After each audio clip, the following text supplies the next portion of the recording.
Hello, hello, hello, here I am. How is life? Wait. Something not right.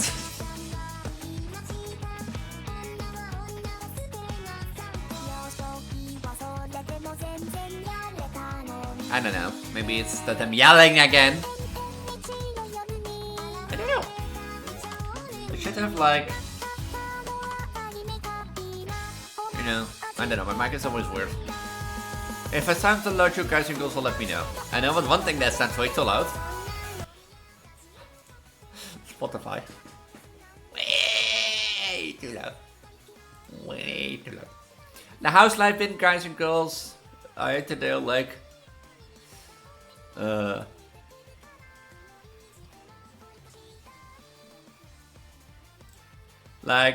today... I've spent most of my time making like an assessment exercise or try to. Because, fun fact, I woke up today at 7 AM. Because I heard someone like throwing up. And my first thought was, okay, maybe the neighbors below me or on top, you know? We're making sense. But then, I heard it a second time, a third time, and I was like, okay, something is wrong. And it sounded like it was coming from outside. So I was like, you know? Huh? So I stood up, I walked into the living room to see, or first I stood up to see from my bedroom window if I could see someone outside, you know, maybe needing help. And then I walked towards my living room, and that's when I know it was 7 AM. And when I came to like the corner window in my living room, and I looked outside, I saw someone in what looked like a white bathing suit. You know, you normally go through swimming, trying to throw up, or making throw up noises at a pole, dancing around it, with their hair soaked wet, that I've been like, okay, it was just a drunk person outside my window, probably. And before my second thought, before I could think about anything else, you know, be like, maybe I should call for police, you know, so that she gets like back home warm. And that's sort of safe. You know, so she's safe as soon as it gets home. And that sort of stuff. She was already gone. She walked here down the hill. But 5 minutes later, I saw her walking back up. And I tried to fall back asleep, which actually I did. And I woke up at like 10 AM again. So my morning was nothing much. When I woke up, stood up, you know, got my coffee, did my breakfast and that sort of stuff. I did my thing of like uploading to YouTube, you know, telling them I'm going live and that sort of stuff. I decided to work on the assessment for a bit. Because, well, it was like, well, it's like 12:30, you know, I can work on the assessment for an hour, take a break. And then do a rendering from the video that I made yesterday from like the realistic campaign. Hello Aurora, how's life? Did you defeat you caretaker as final boss? And I did the rendering, and after that I went for another hour or two onto the assessment I had. And after that I let it go. I wanted to chill because my head hurted. RIP.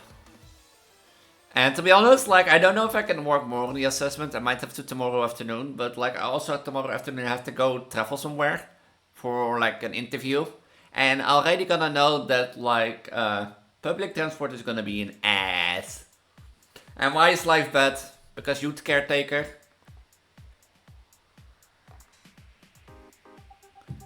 So tomorrow's gonna be fun.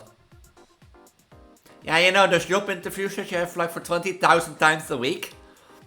And that they like never hire you. You get to talk with people, you get to meet new people. But that's the only time you see them.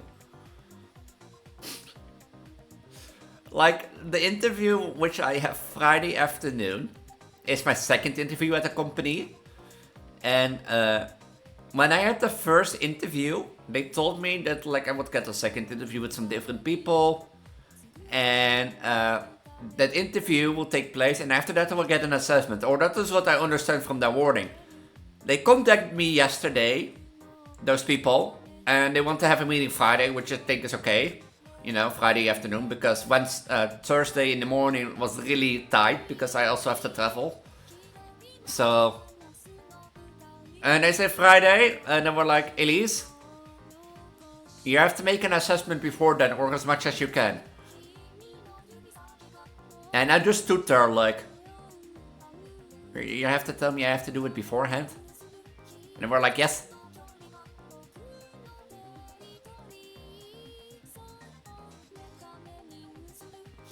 Tuesday I had less time because I also had an interview in the afternoon. Which one were right?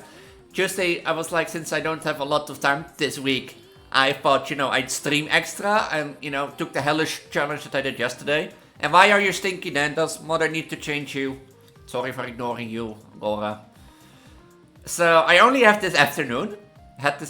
Because I normally try to keep mornings free so that I can sleep out and get, well energized. Because I know my goddamn ass that I go late to bed, like 1 AM or between 12 and 1 AM. So I need like a good amount of sleep to nice perform. So I try to do most of my interviews in the afternoon. But for example, with the travel, that already takes like roughly 1.5 hours to travel. Or 1 hour and 50 minutes. So let's say the interview takes half an hour. I have to get back. Now let's say I have to, the bad bus time and I have to wait 10 minutes there. Then I probably won't be home by 4 PM. I assume. And I'll probably be tired then. So I won't be like, I'm gonna work on like an assessment. A coding exercise. And I could work Friday morning or Thursday night. But I also want my rest.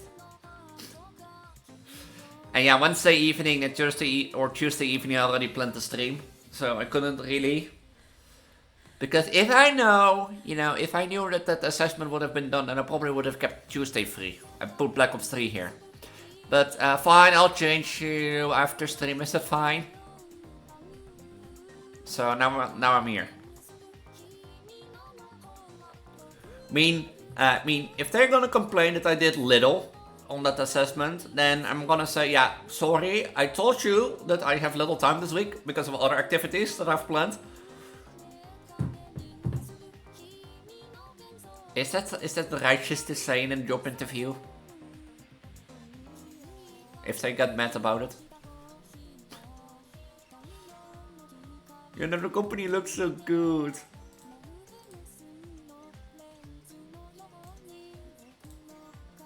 The company was so...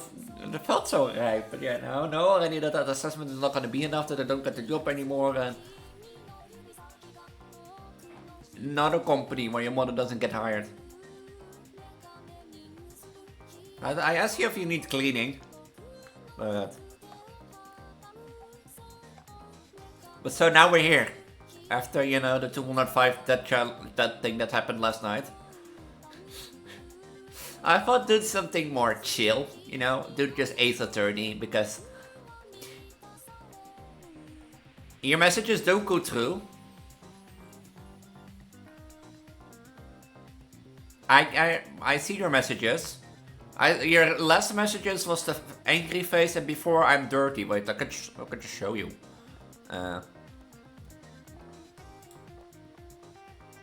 Oh no, that didn't game through. Here, I can show you. Display capture. No, not that one. That's my Discord. If you want to join it, make sure to do. Here, you can see. These are the messages I got. So, say hello to Infinity, hold on. Say hello to Infinity, Elise.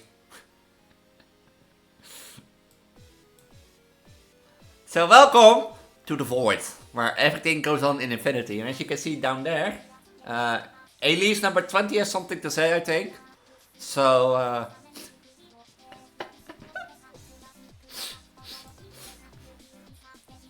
how do you like it in the Void? You know what, to just imagine just two mirrors on each other's side, reflecting it, and then be like this. Should I stream like this, or do my intros like this from now on? Just have OBS open with me, behind the desk, going back into Infinity. I wonder, like, if I, oh wait, you can see me change things. If I, like... Can I... What happens if I go here? Look at the back. Look at the back like, do the way. Wee. You think people think I'm crazy? The people probably think I'm crazy. So. But yeah, that's why I wanted to do something chill today. You know, Ace Attorney, it requires only a bit of brain power. I now also realized that my mark is not good visible on this dress. Because it's pink. Damn it. So. You want to say something to the other 1, 2, 3, 4, 5, 6, 7, 8, 9, 10, 11. Do you want to say something to the other mothers before they disappear? You know, to the other 20 mothers in the background or something? Hey, Elise! Back there, you stink! They ask which one.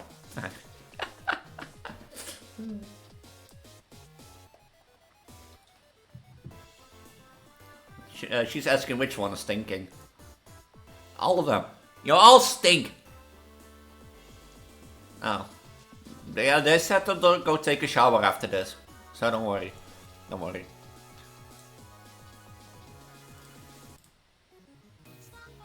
They will take a shower. I'll make them go take a shower.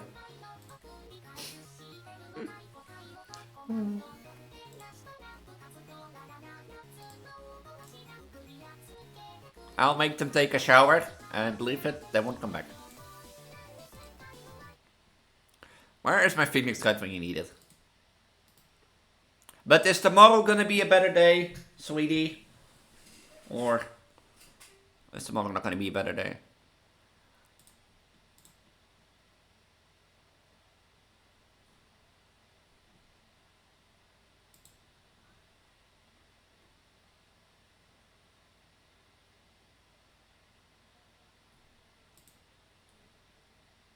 I was reading the Steam achievements. Oh, I already here. Tomorrow's not gonna be a better day.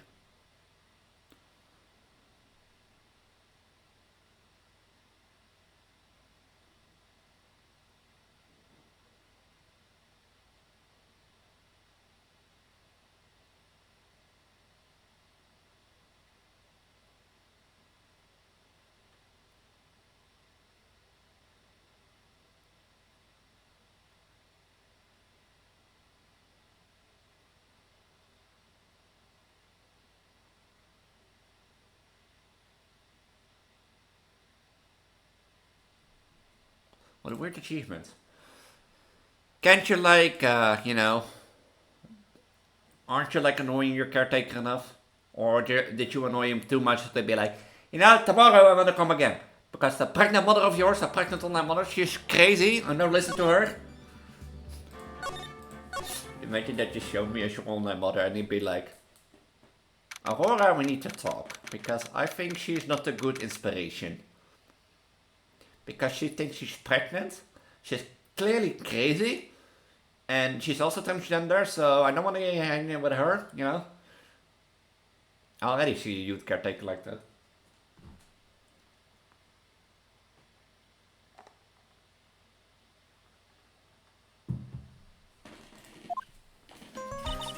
You know, I'm glad we found the urn and all, but poor Mr. Delight got arrested again.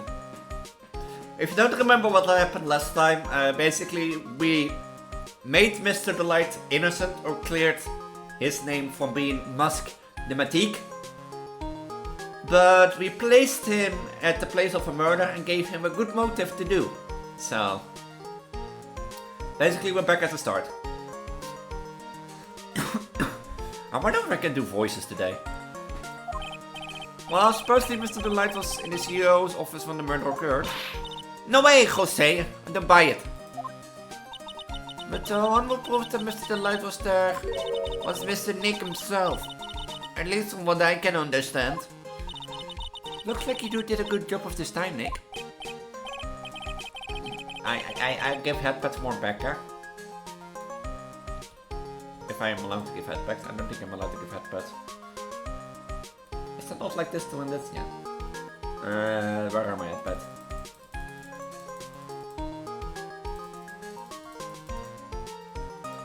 Here, more headpats.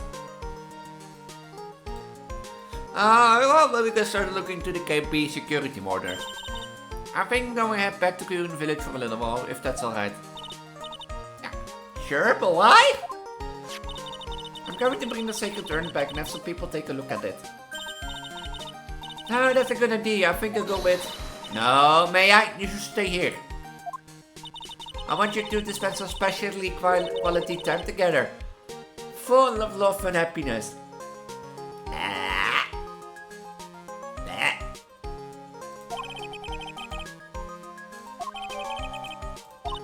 Now remember, no fighting, okay? You're gone. Okay, Nick. Time to get on this murder investigation. So, yeah, okay.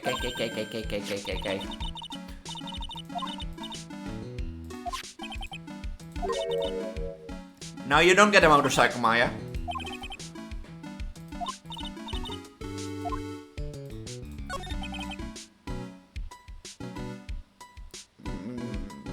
You know?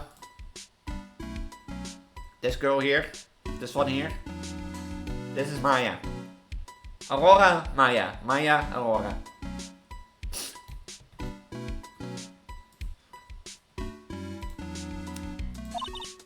You bet, but there's something a little different about it. Don't question at me, it's pretty obvious, isn't it? I mean, take a look at this. It says I am on the urn in the poster. But the urn we got back says Amy, like it's always used to. She is my paid intern. She's my intern, she's my, you know, I tell her to do something. And then she just looks at me, and then I have to do it anyways. Because I can't be lazy in this game. Oh yeah, you're right. Plus, the face has pink splotches on it now. I'm sure they weren't there before. She's my intern, I think.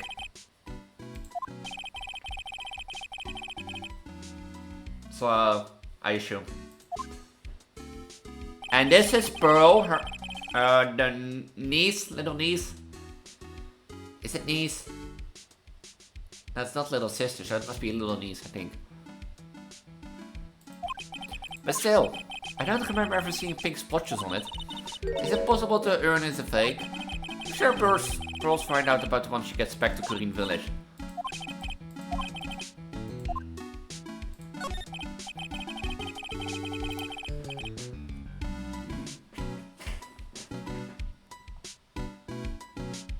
Fine.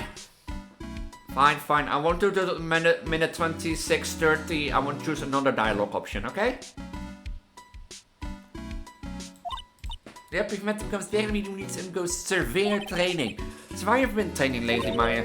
Well, lately I've been thinking of heading to a channeling dojo to do just that. A channeling dojo? Huh? Sounds pretty serious. Whatever that is. If you're going to train, you want it to be serious, otherwise real tragedies can happen. Is what's happening while she's still bothering you? That murder in our village happened because the power of channeling was misused. Right. I mean, that is where you use your points for. If that means I don't get information or can progress, well, that means it's...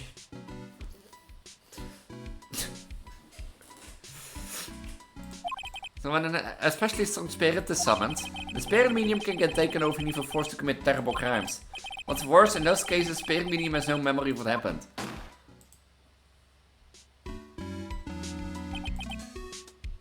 You know that, don't you? But shaking up the tongue. So I'm not allowed to talk to anyone for the coming few minutes.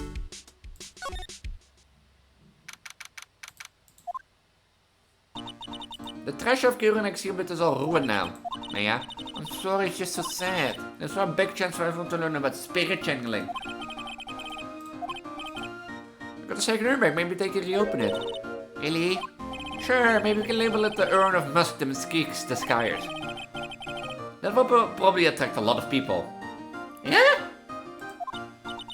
I'm an icon, a legend, and a moment. Are you? Well, that's brilliant, Nick. You could clean up and be filthy rich. Ooh!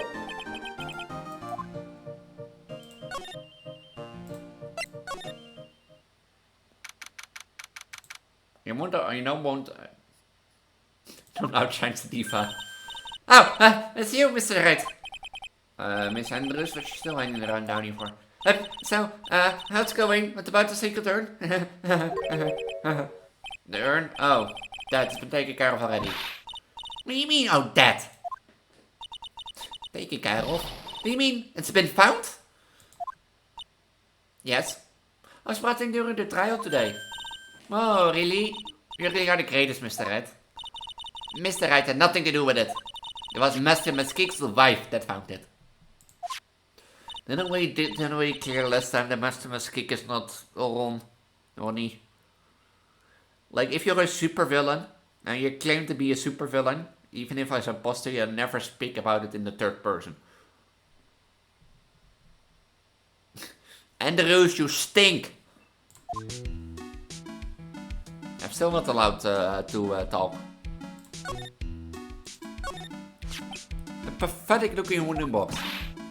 Ah! There's a box with a sacred urn in it. Don't touch it, there may be clues to the thief's identity on it. I worked so hard to make that box. Huh? You made the poor excuse for a box, Maya? What's that supposed to mean? And I was so proud of it. I was so proud of it.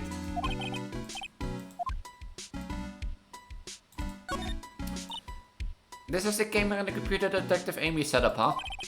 That's what he said. And yet he still allowed her to take a picture of him. I guess he's not as smart as he pretends to be. The camera belonged to Lordy Taylor, so he knew he couldn't tamper with it. So then why would Master Mesquite allow that to happen? I am not mean to Maya! I'm not mean.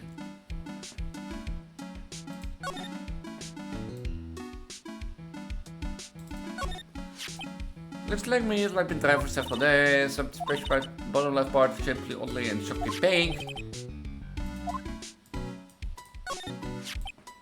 Thought you were, was it now first came, right? Yeah, that's right next to them, wasn't it?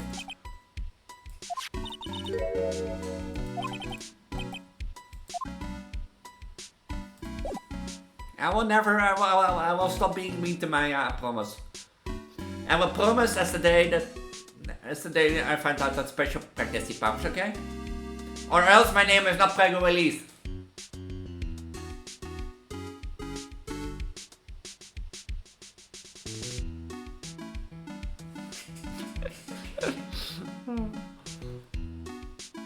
And by the way, I am not mean to Maya. It is Mr. Phoenix Wright who is mean to Maya. Now I can talk again. It's been 5 minutes already. I just heard about this on the news. So the detective was actually the thief all along. Looks that way right now. It's my fault. I'm the one who ended up hiring the Mesquite to guard the treasure. Don't blame yourself. We're just doing your job. Hey Nick! If she wants to apologize, you should let her. So when was it that you hired Detective Amy to me again? About 20 days ago. And the calling card arrived 25. Oh, 10. Okay. That's it then.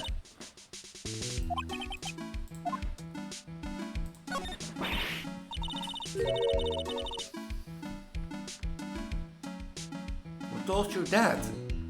Ah! Oh, that went into the wrong hole. But is there anything fun upcoming week? Aurora or not? I have a lot of interviews upcoming week. Let me double check something real quick.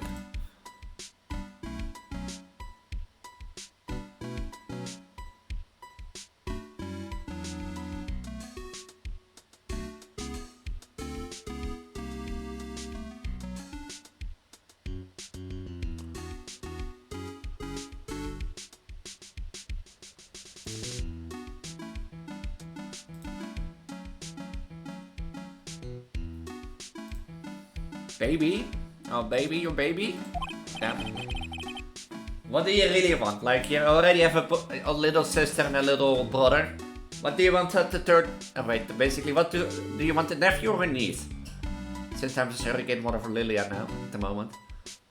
Wait, I have to marry Lilia first. Do I have to marry Lilia first before it gets a nephew or niece? Or not? Like, if I had a relationship with a girl and your mother is like the sister of that girl, and me and that girl gets, you know, children, is it already a nephew before we marry, or do you have to marry first? Now that I think about it. Ah, I see. I see. Well, let's hope. Let's hope. No, I don't know what it is yet, but so far there was been one in it. So they said.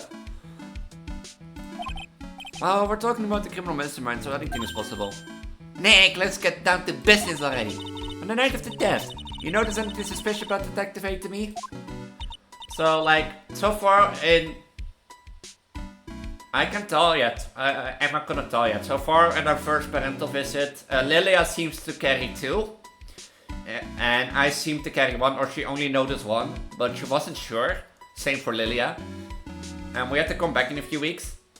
And normally around week 16 to 20 is when they can tell what gender it is. So, I can't wait. I'm gonna be a surrogate mother for life. Yeah. Not gonna have. After all, he was hidden the entire time. I never even got a glimpse of him. He claims that the way he always operates. Just sure what he says so he can have an alibi while he commits thefts himself. Yeah, I was caught in a crime scene photo, dressed up as Mr. Mesquite pretty well. I don't know what the gender is yet. That's the problem. If I know what the gender is, you'll all get to know. Okay, deal? Yeah, of course you all get to know what the gender is. But I don't know what is in my belly. You know, I don't know what's in it. And to be honest, I actually don't care. Like, if it's a girl or a boy and they come out to be like mom or aunt, and I be like, or they're technically mom aunt. They're technically mom aunt. Can I be like a boy? Now, like, yeah, poly life. I won't be bothered with you that. I won't be bothering you with that, but like... Yeah, technically it's a child between me and Lilia, so it could be my mom. Let's just say mom. You know, let's say if they come to me like mom or aunt, they make it more, you know... You can bother me. Now, like, yeah, see it as a triangle, you know? Elif and Lilia getting children, and I carry a child for Elif and Lilia, but in a poly, you have monogram, which is basically a one-on-one. I have polymorphose, which is basically with multiple people. And if I carry children for, you know, the other ones in that triangle, but I have a relationship with one of them, which I carry children for, is it then a mother or an aunt? Let's say, just make it easy, let's say it's aunt, you know? But if they come to me, Aunt Elise, would you accept me if I want to be the other sex? I would be like, yes. Because your aunt also was. You know, moral of the story, I don't care what your gender is gonna be. Just moral of the story, I don't care what your gender is gonna be. If they come to me and they be transgender, I'll accept it still too, you know? That's the moral of the story. What do you think? You wanna make a guess? You wanna make a guess? Really? Wanna know anything else about the Would You Miss Andrews? No, I don't know anything. Why would I?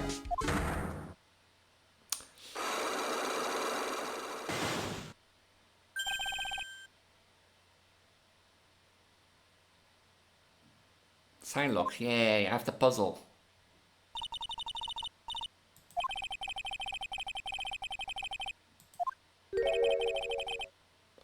Yay, secrets, I have the puzzle. Can I tell what happened to the urn?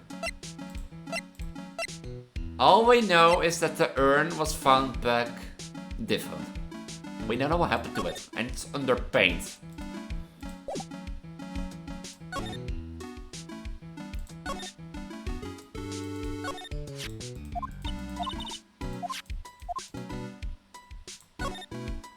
Is it now? Yeah? Is it? Or was the person? The person is It is Vtuber lore-wise. You know? It's lore-wise.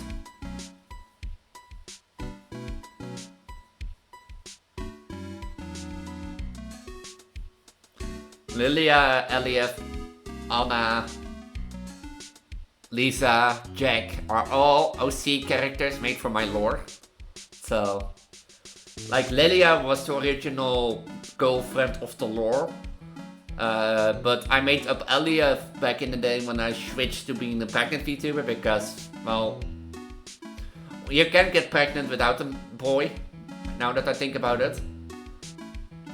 But I was like, I need someone to be pregnant of, so I made up Elliot. And from there I made up Anna, and from there I made up Lisa and Jack as like, you know, my best friend, couple. You know, they are the best friend of Elliot, and they're a couple, and that sort of stuff. The touch, they may be close to the TV. To make it short. If I had to draw it out, that would be so weird, huh? Like, yeah, nah. I still have it in my head. Let's say it like this, I still have it in my head and I need to draw it out on paper. I don't know, maybe, what are we making short? Now I need to like, my lore is all over the place and I need to draw, I'm trying to make it draw out better. But like, I try to connect it more better, you know? Like, as me traveling to the guys, what happened in Luca Missing Story, how I met Elliot and that sort of stuff, how I get my mark, and that sort of stuff. And part of that lore is the poly relationships tree, to say it like that. And I have that in my head, and I need to draw it out once, just to be clear, like, have a clear picture of where I want to go with it. That's the thing.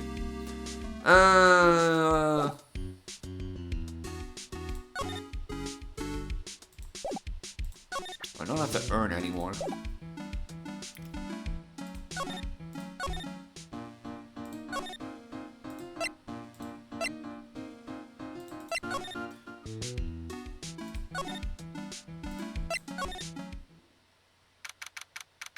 Aww. Do I need to have a fun talk with her, or?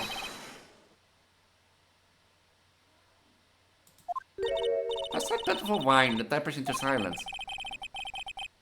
Sounds like the entire game is to the light right now. Man, we don't have enough time as it is. They thought he was just a thief, and now they got the murder case on the end. Over there is looking a bit on edge too. Come on, we just have to come back later. I don't want to come back later. I can understand, like that is, I can understand. So sometimes you don't feel the connection anymore. You think like, are we just together because we truly love each other, or are we together because you just want that to +1? Like, I made that actually up as the relationship thing for Lilia and me at the first place while we broke up, because we didn't feel the connection anymore. We only feel like we did it for the naughty word, you know? And yeah, eventually I brought her back in a poly way, but meh.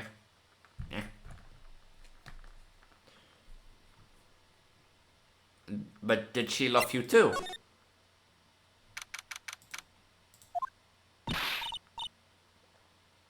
Hey, Daisy Ray. Because love has to come from two ways. And often the first month of the love, the first few months are people looking both to a pink glass and you can tell them everything and they won't believe it. Then they start to, then you come into the 6-month range, you know, where you come into like 2.5 years. And then people start to realize the little twerks that annoy them, things they want different, they start to notice and that sort of stuff. So then the challenges comes and the fight comes. And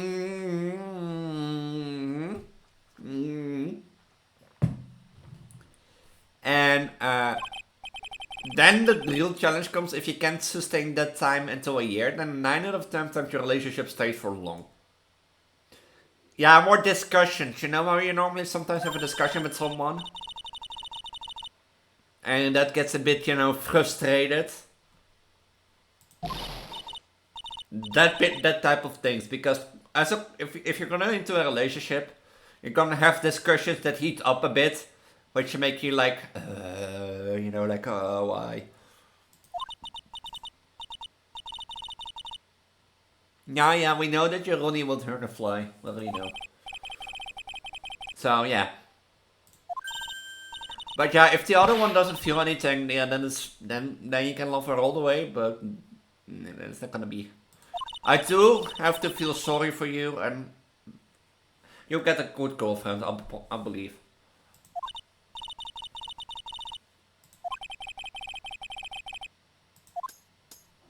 I do believe you get a good relationship later down the line. I'll have faith in it.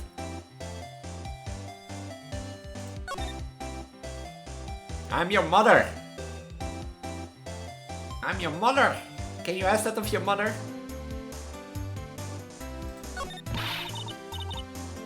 I mean, there is a big age difference, so I don't think that's possible. Let tell me like that. I'm not gonna answer anything. But if you feel like that in 10 years, then I'm gonna give you more time. Not because I truly not say that I think I love you or something, or as you see, I'm your mother. So, but like, I'm gonna give you the chance to explore things, you know? I'm on the older side. By the time in 3-5 years, I'm looking at the side of like getting children and that sort of stuff.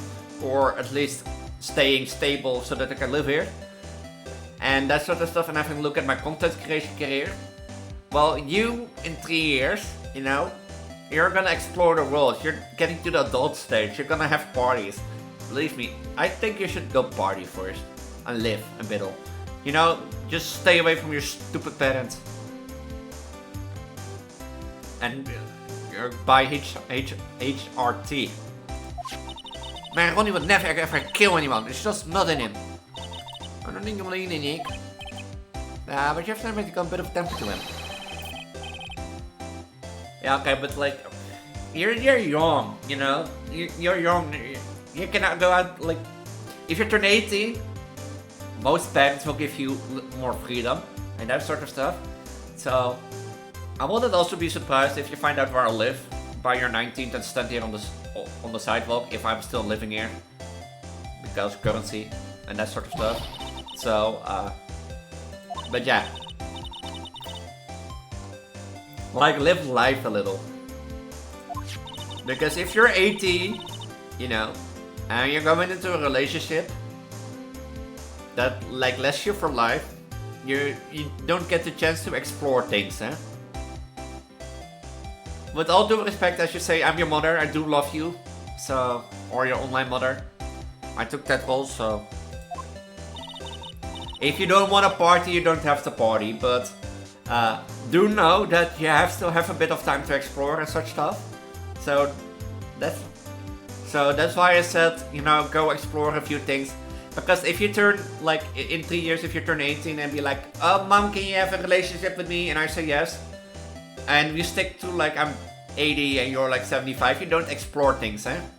You don't get a chance to, like, figure things out, not discover your true identity, and that sort of stuff. As I said, I'm your online mother, I do love you, but I feel like you should first discover your true identity, or your true self.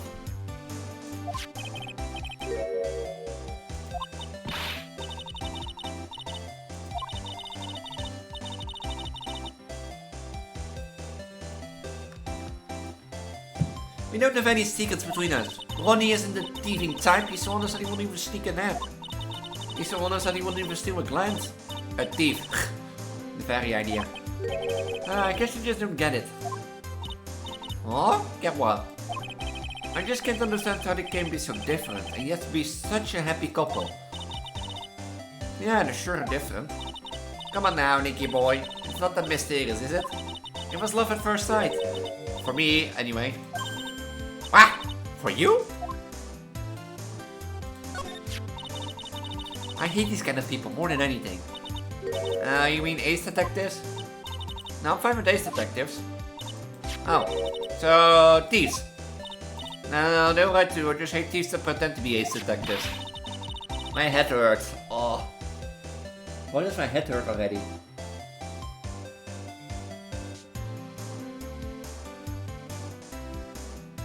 I am trying to be a good mother, you know, and give good advice, and my head is like, now you're gonna hurt Elise, because you try to be a good mother.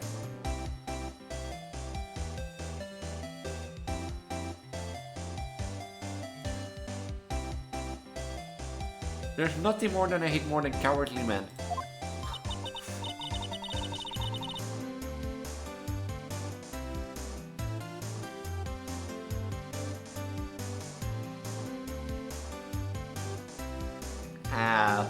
Aurora, why does being a good person hurt so much?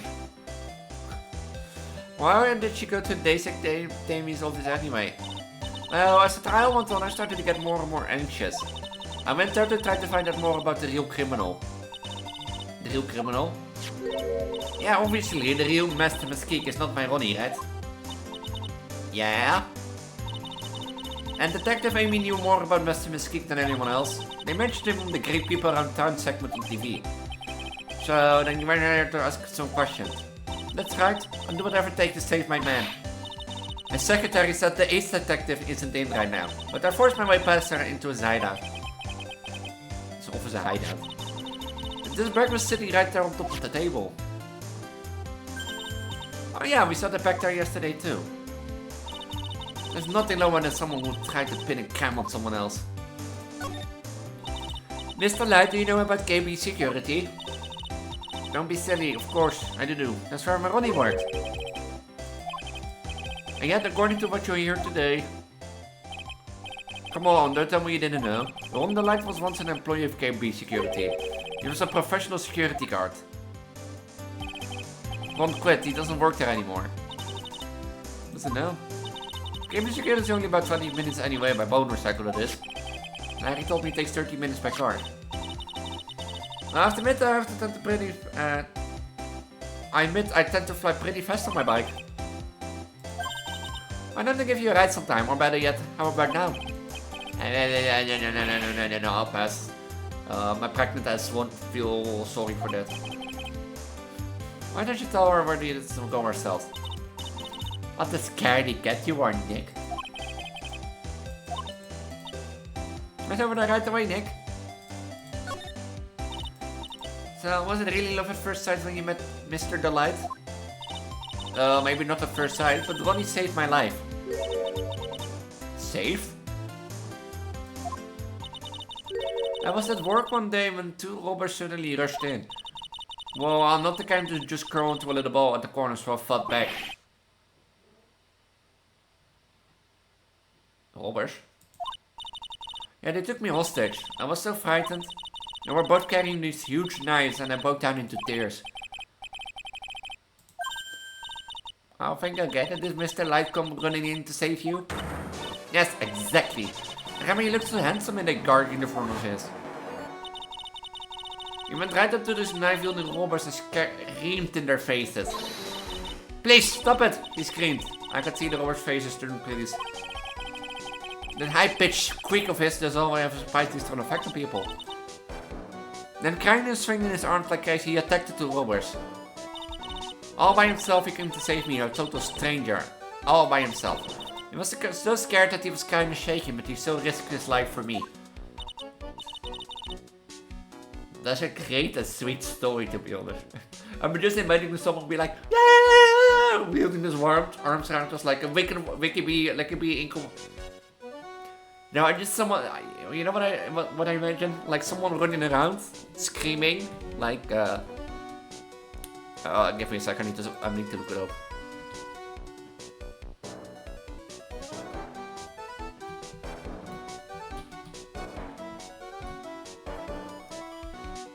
I need to look something up, which one is it? Why does everyone in my chat comment on Spanish? Ah! Okay, let me, I'm looking for a bit of Family Guy. Okay? Hold on. Okay, I imagine him walking and yeah, if I display capture. I'm walking him like this. Just like this. Wacky waving inflatable arm flailing tube man. Wacky waving inflatable arm flailing tube man. Wacky waving inflatable arm flailing tube man. Hi, I'm Al Harrington. I am passing the savings on to you! Whoa! Attract customers to your business. Make a splash at your next presentation. Keep grandma company. Protect your crops. Confuse. You know, just making like that and then waving around. You know, like that. Just screaming at the top of his lungs. Oh. Oh damn, I forgot my thing.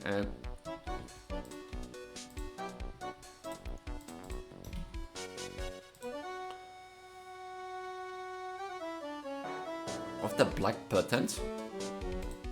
Huh? Wait, what?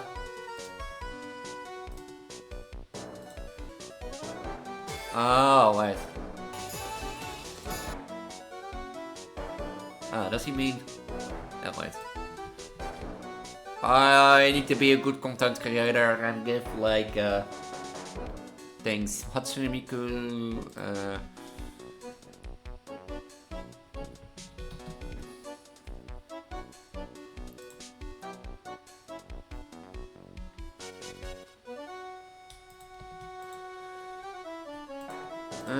Yoink. If I'm correct, you are referring to this mod? Send the link. Because that is the mod I use for the targets to be killed with color. Do you want to hear how that sounds in Spanish? Si estoy en lo cierto, te refieres a este mod. https://gamebanana.com/mods/427339. Porque ese es el mod que uso para que el objetivo se llene de color. I don't know why, but my Hatsune Miku videos attacked a lot of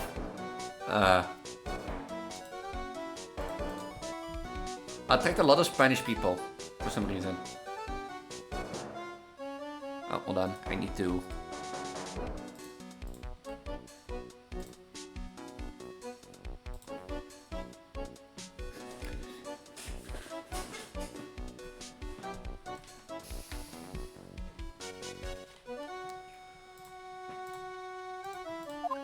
Wekkable inflatable tooth armament, wekkable inflatable tooth armament, wekkable inflatable tooth armament. So now that joke's out of the window.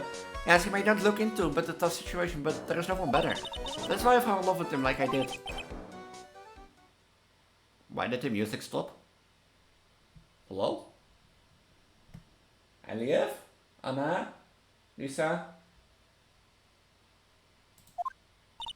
Nick, I hope you do the same for me if I ever get taken off stage.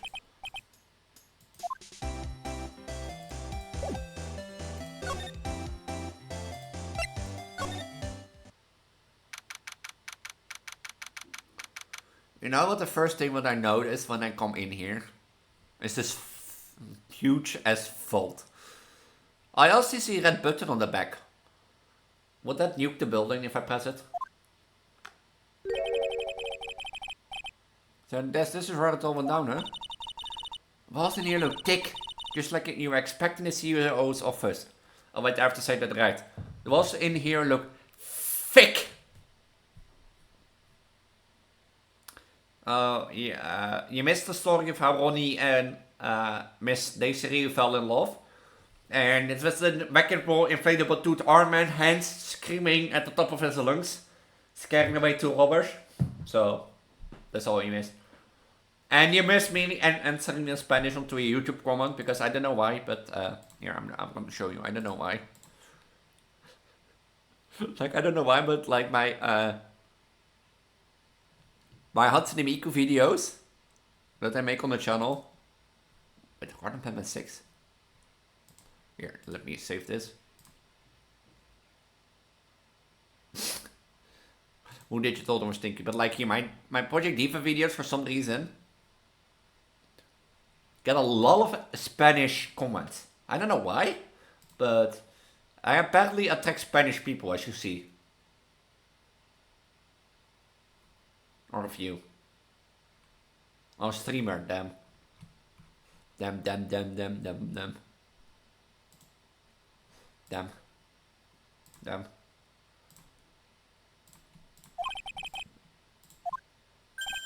Hey, it's you guys. Hey, Dick! Oh, I get through. No track for you guys, huh? You're okay with it. I mean, I'm okay with it too, so...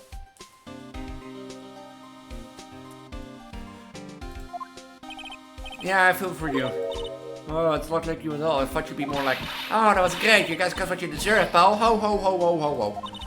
Oh, something that effect. Did I really sound like that to you, pal? If the gumshoe fits. Well, anyway. The point is I can tell when someone puts their heart into their job. And I can sympathize when things don't go your way. Sometimes I feel like wrong is the only way things go for us detectives. Wow, I had no idea Detective Gumshoe was such a nice guy. Now if there's a little love fest is over, maybe we start investigating. Should I press button? Let's press button.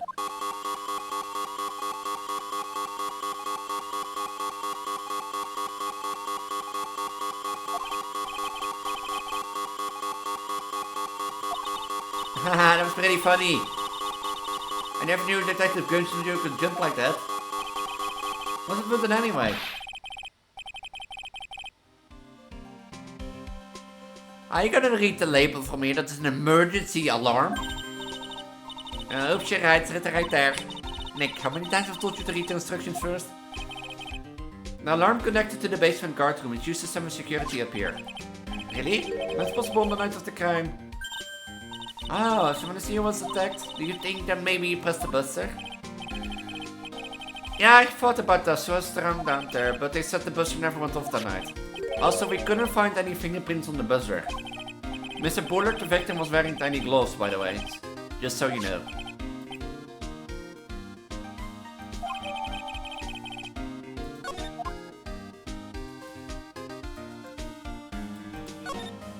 These look like some kind of bookshelf rolling cabinet hybrid. Nya! I can get in between the two shelves. Don't strain yourself trying. It looks like the shelves are controlled by a special panel.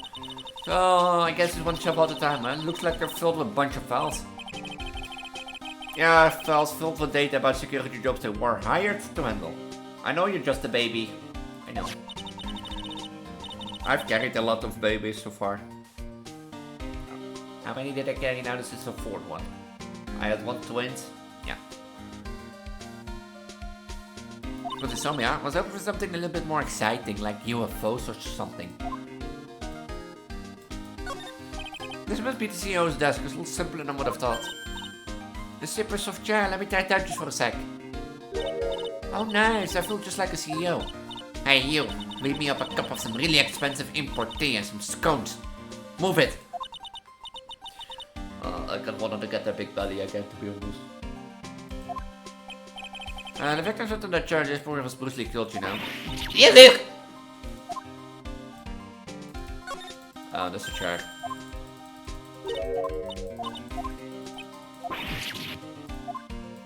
You know, why is like... This rope. You think it fell out of the safe when it opened?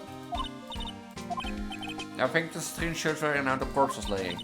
You mean, the victim was killed by crushed by the safe door? Wow, the safe is unbelievable. I bet 4 pills will fit in there. And I got a bunch of duty hicks attached to it. It's pretty amazing all that. Motion sensor, heat sensors, weight sensors. Hey Nick, come on, let's open it and take a look. If I broke into one of these one and they set me down to Petrol Wool Dump Hill. Leave the hefty lift to me, Nick. Ah! Did you find her, Nick? This file is not about any sort of security operation or anything. This huge file is about Master Mescake and filled with info on him.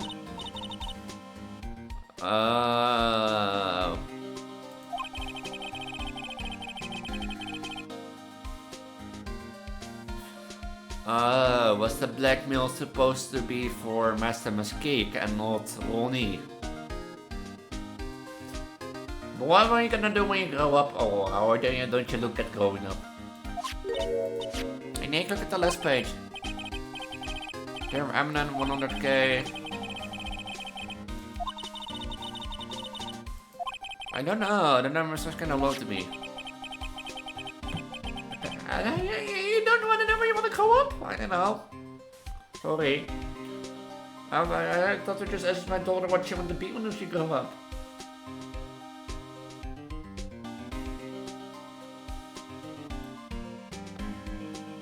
Oh, you have powers that never make you grow up. Oh. Me fees, me sees. Me sees, you have powers too. Only baby. Bedonkers noted, bedonkers noted.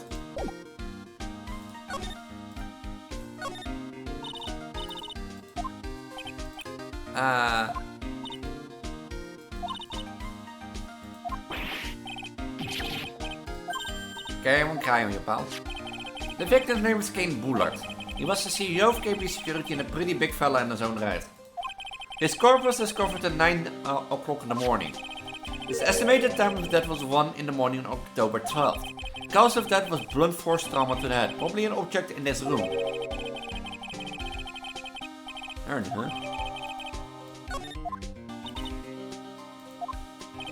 There's a good explanation for that one. Bullard's body was stashed away inside the safe.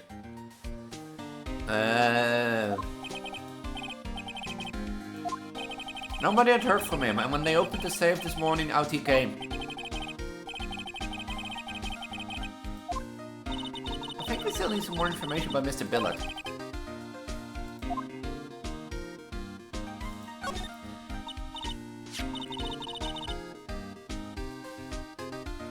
I'm gonna look at Olmec.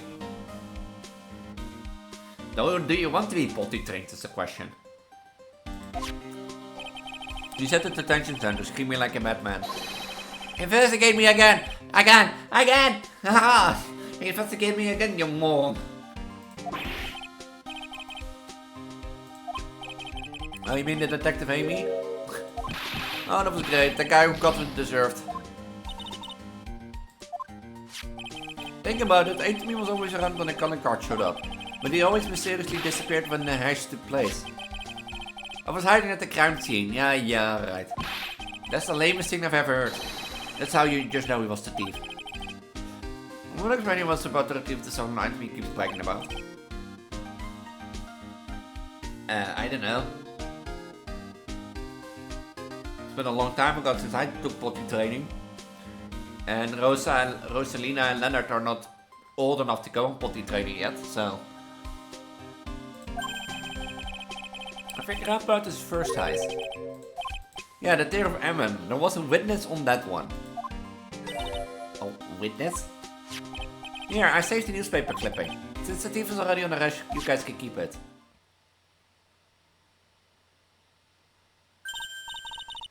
Hey, this guard here, haven't I seen him somewhere before? Well, it's kinda hard to see, but now that you mention it...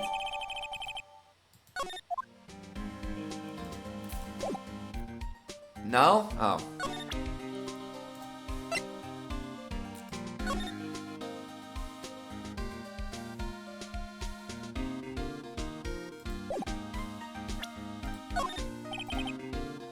This was his first heist, and I guess I underestimated him. I was sure I was going to get him, so I was careless and lost the info on the witness.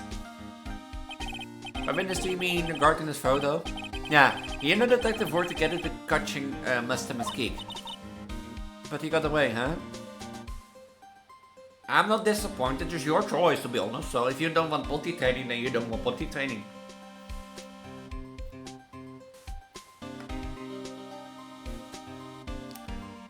Look, I can be your mother, your pregnant mother, and that sort of stuff, but I'm not gonna force anything on my children, that sort of saying.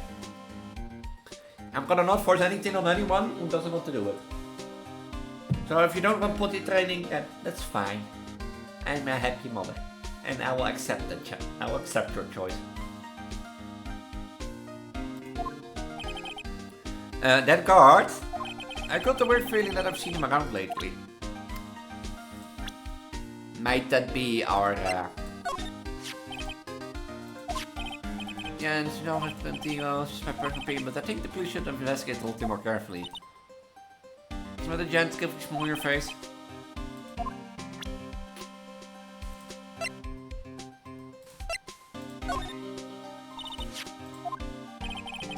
That's Kane Bullard, not Shane Blueboard, please. Oh yeah, the victim is their characters don't make me much of an impression on me. Yeah, this body wasn't discovered until this morning. Anyway, we don't have enough information yet. Can you help us out? Sorry, I'm actually a little confused myself. For some reason, I'm just blabbing like an idiot right now.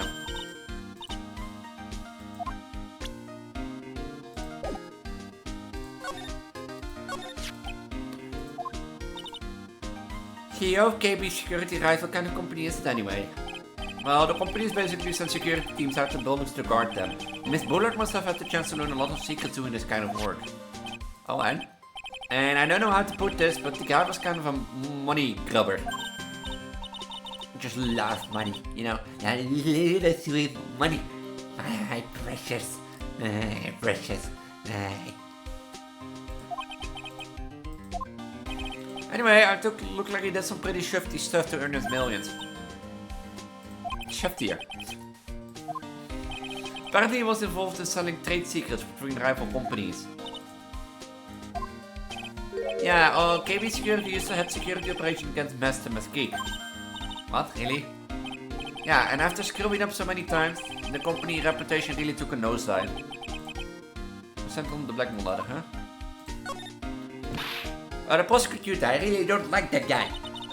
The way he used their own evidence to do that to Mr. Delight. Yeah, I think he did the way just because he knew it hurt more. That's my gut that tells me anyway. So, who is this Java-addicted mascot maniac anyway? Prosecutor Godot? He's quite the enigma, huh? No, I hate him. I hate him. Take me as well, I never even heard of the guy before. He just showed up one day at the prosecutor's office. Came out of nowhere. And it's true, according to the records anyway, but... the way he's an amateur, he has an Iceman in court, a maverick. That gives me goosebumps. Goosebumps? You?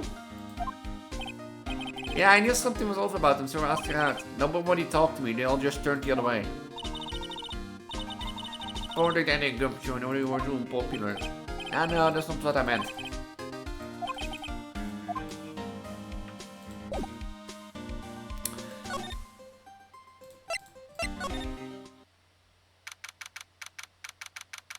There's a lot of buttons. Whoa. Something else. Security guard, I just remembered Larry might be. Hey Nick, what's up? Yeah, so he is here. Yeah, what's it hanging, dude? Oh, you got my sweet little Maya with you too. Hi, Larry. Yeah, I was working my fingers to the bone. And I was walk is an angel. And I've got no problems with the daytime date, it's so good.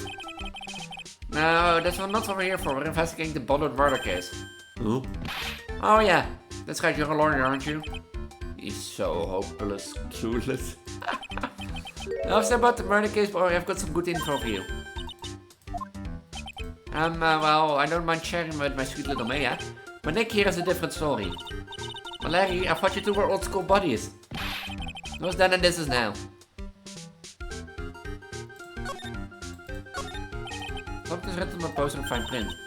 On guard's 5 commandments. Oh. 1. Obey the superior. Respect the superior. Smell at the superior. Salute the superior. Buy donuts for the superior upon command. When the old... no. Not her. She's one of those old birds, let me tell you. Crosshair, you come face to face with a real genuine ray gun. Yes, it's real scary after all. I'm shivering in fear. Oh. Now for the issues with vacation. Okay. This is my partner's seat. Partner? Well, that's what I call her. She's my superior actually. Oh, the old lady. Oh, don't worry about it. Just the older day I spilled some chocolate machine in mine.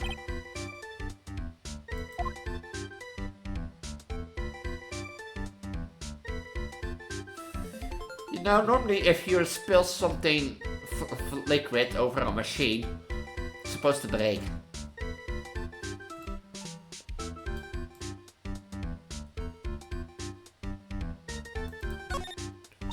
Oh, look at all these things there. What are they? Sim.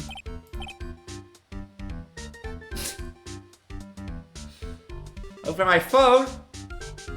My phone is dry. Oh, is that why it broke this afternoon? Funny fact, like I got a call this afternoon, I tried to pick up, my phone didn't do anything. And it got stuck in the call mode, so I called 2 back, but it didn't work, so I had to restart my phone, but my phone got in the restart loop. Why did you oh, now I see. Now I see. Now I know why my phone broke. I always thought they were just some kind of decoration or something.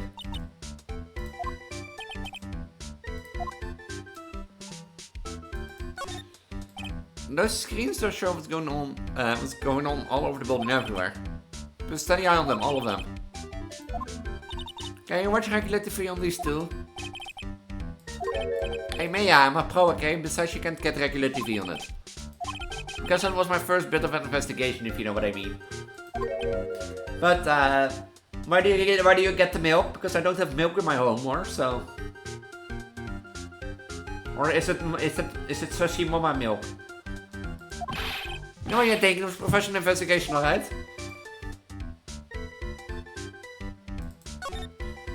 This man works is pretty cool, huh? Keep a steady on the monitors and use the mic for communication. Oh, sushi mama milk.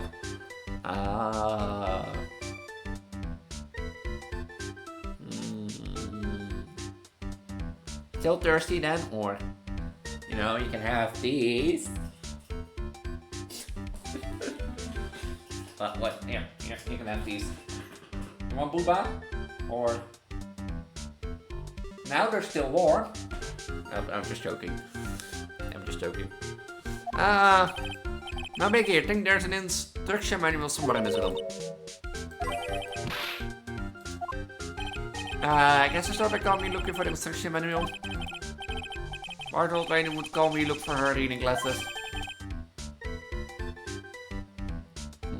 Mommy milk from these 2 melons down here.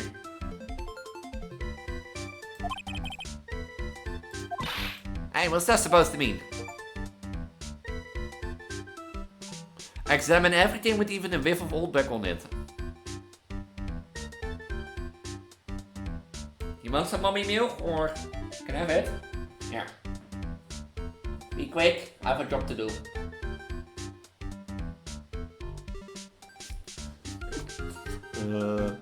I'm gonna get cancelled on Twitter for this. That's right. Did you know you're hungry right on top of some kind of lever? Yeah, sure. I was told to never ever touch that lever. She's cold enough to me. Something terrible will happen if you do. Got it, greenhorn? So you hang your jacket on such an important lever. Because it got me curious. If the jacket's wife pulls the lever down, that's what they call an accident.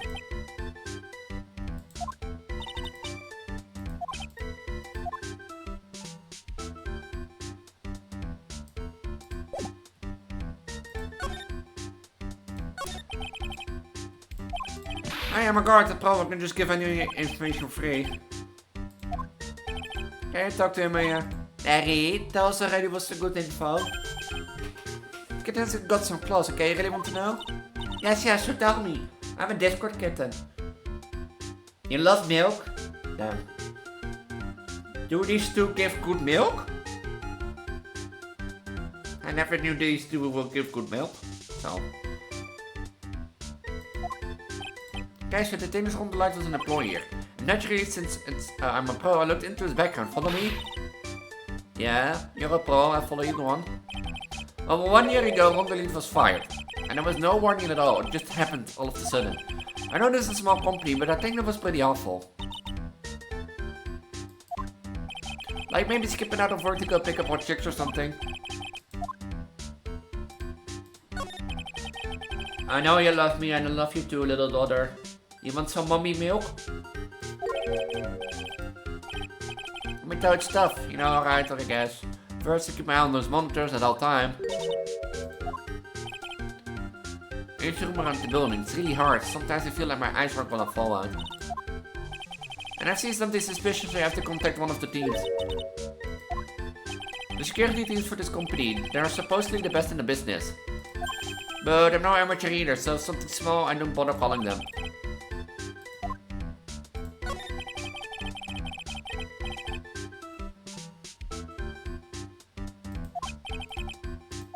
It's just a part-time job for me and I can operate the equipment, I'm done. Even if it's part-time and you are done, you're still in the church of security here. Hey, give me a break, I'm trying to ping the whole thing on me. It's not fair, Nick. Huh? I think you can expect someone like him to take any responsibility. Anyway, the point is you were hurt that night, right?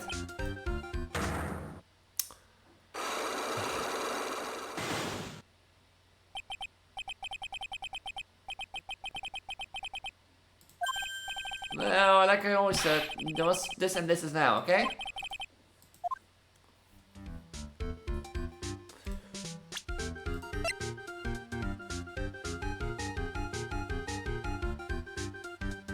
And I only need to, like, let's try break it and see what he wants.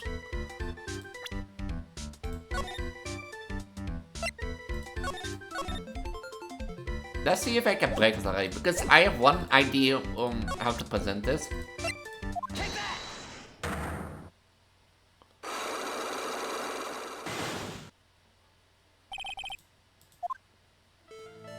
On the night of the crime, were you working hard like you were supposed to? What? Of course I was. What wouldn't I have been? But then you sneak out of work just so that you could see Mr. Light. Ah, but was this, and this is this. Is there any chance you snuck out of work last night too? Never! I didn't sneak out. I tell you what, even bet you $1. With the trench is there geen puppy look on your face? You have evidence that I'll let my position or just pulling my chair.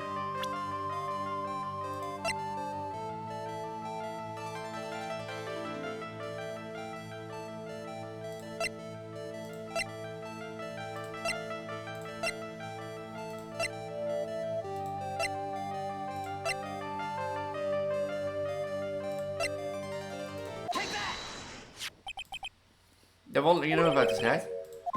Liar. You hadn't delivered the wallet to Mr. Light just yesterday. No, you're stinky. How do you care? How do you dare to call your pregnant mother stinky? Damn. I feel offended by my own daughter. I've carried you for 9 months and then you do this to me, yeah? Well, there's a joke. I do expect you to remember something that happened just yesterday. What time was it you found this wallet? On 1 o'clock in the morning. That's right, in other words, Larry. At the time of the murder you were away from the security guard office. Yeah, but there's something you don't think about. What's that? My shift today didn't start until 10 PM. The murderer might have snuck in before then. What do you mean by that? If the murderer had snuck in before 10 PM, then it wasn't my fault. It was the fault of the guy whose shift was before mine.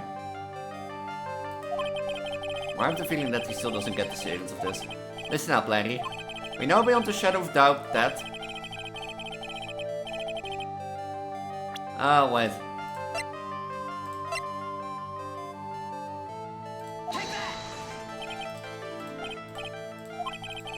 Dat was not right?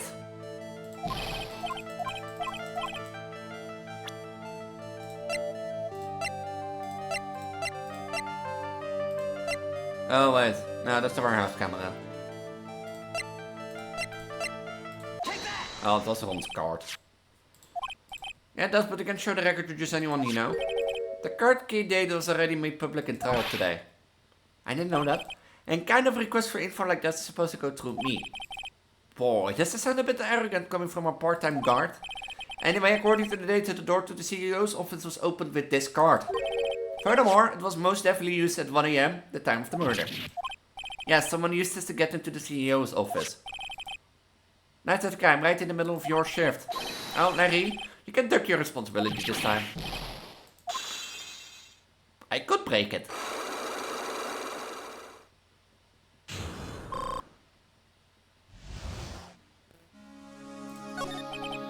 Oh, I knew it. It's all my fault. It's my fault that the boss was killed. My fault. Larry. There's nothing I can do. I have important issues to deal with too. What happened that night anyway? Ah! My Donna happened. Huh? Your Donna? Yeah, my Donna called and said I have to talk to you right away. So I went to see her, and he was standing right there next to her. Who was? Her new boyfriend. That was like some horrible joke. Before I knew what was going on, the guy sucked me right in the kisser. Normally, I'm the one that does the punching, isn't it right, Maya? Yeah. So, is that why you left the security guard office? I'm sorry, it's all my fault. How could I ever make up for a day? How can I do? He curled up on the floor, crying like a baby. Nick! Is there anything I can do? Anything, just name it. I'll do whatever I have to do to make up for it. I swear I will. Larry. Hey Nick, as long as he's offering, why don't you show him the evidence we've got? Nick.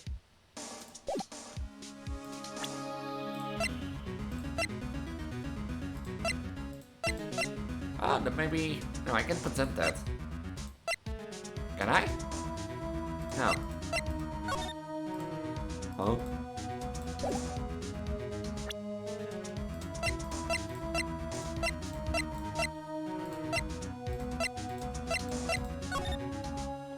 Eh?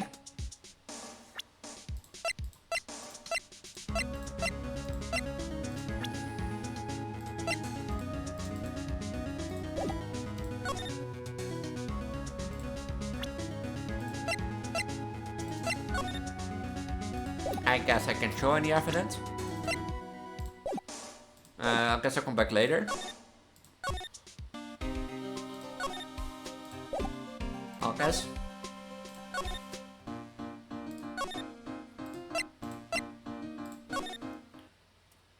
Let's go to the... Calling the cops. What do you expect? Now that I know he was actually messed up as geek. It must be kind of embarrassing for them, don't you think? They're making for tearing the place apart. I just know the gumshoe's nowhere to be seen. Well, he's homicide detective, probably working on the murder case. Was he in charge of the Mesquite investigation all the way up to yesterday? Murder case is a lot more exciting, isn't it? It says something like there's nothing like a good murder case, pal.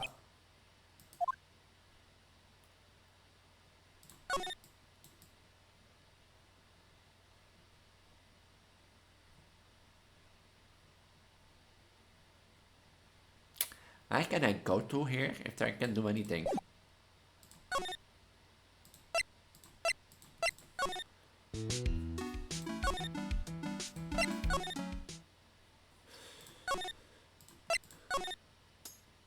You had a secret, right?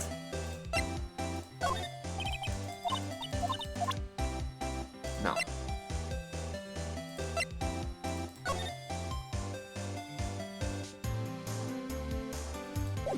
Happy not birthday. It's not my birthday yet.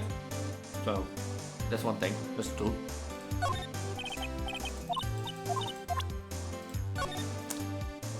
Wait, I have an idea. Profiles. Larry. No, the guy who delivered Ronnie's wallet. He got some issues, doesn't he? Let's just say his flirting style is pretty obvious. Pretty still too, actually. Pearl is the little niece of Maya. I think it's niece. Yeah, I think. It's pretty sad when the only thing you remember about the man are his lame pickup line. Looks like he blew it again, huh? How I know him? That's the Ronnie's boss, the CEO guy. Well, now he's an ex-boss. Someone killed him last night. Actually, I know that. He was a pretty sly man, let me tell you. Oh, really? You bet he was. He made Ronnie chief of one of the security teams. But it was just so good he could work him like a slave. Did Mr. Delight ever have a problem with Mr. Bollard himself? Well, Ronnie isn't the type to complain about that kind of thing. I tried to get him to talk to me about work, but he never would.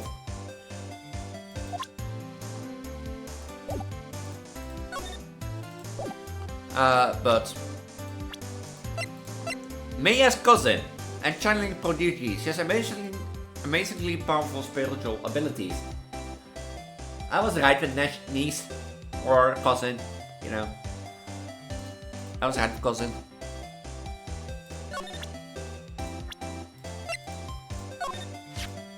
doesn't look like it, but he can really get things done when he puts his mind to it. That's what I admit. But I never forget the first time we met as long as I live.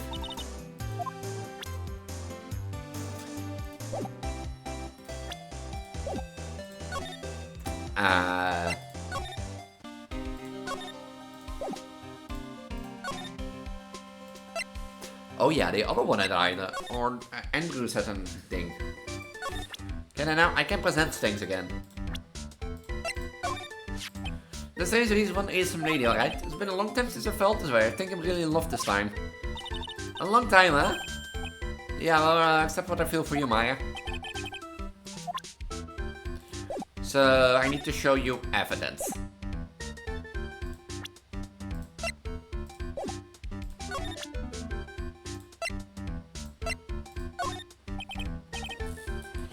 Love you guys, but I really don't know what to say about this.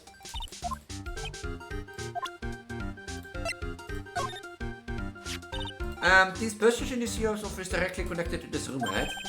That's right, just like my heart is connected to yours, Maya. Okay, Larry.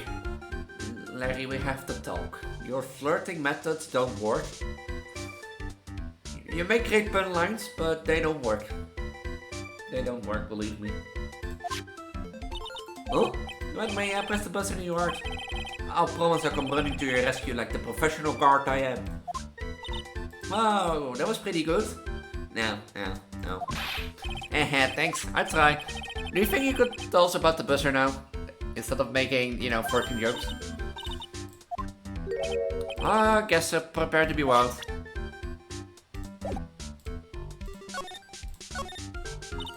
I accidentally pressed the buzzer earlier.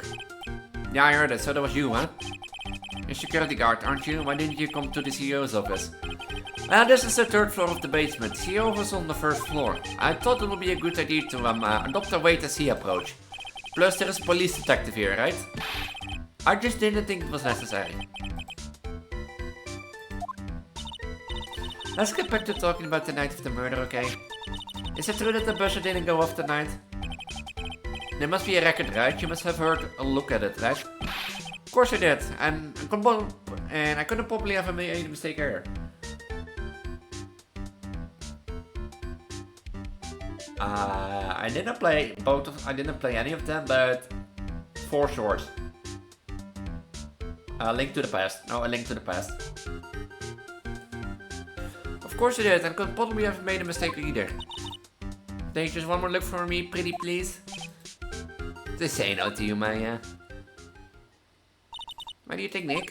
Probably... Ah! What is it? What's wrong? I made a mistake! Huh? But how? It can be. It's impossible. Okay, enough already. What about the record? That night, it went off just once, in the morning. At around 1 AM.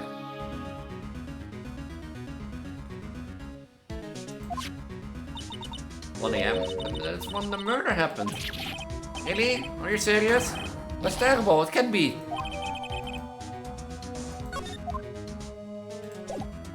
Oh, thank you,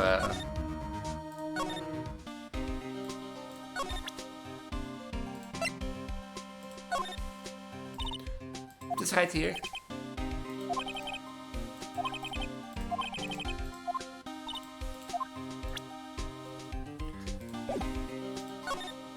So...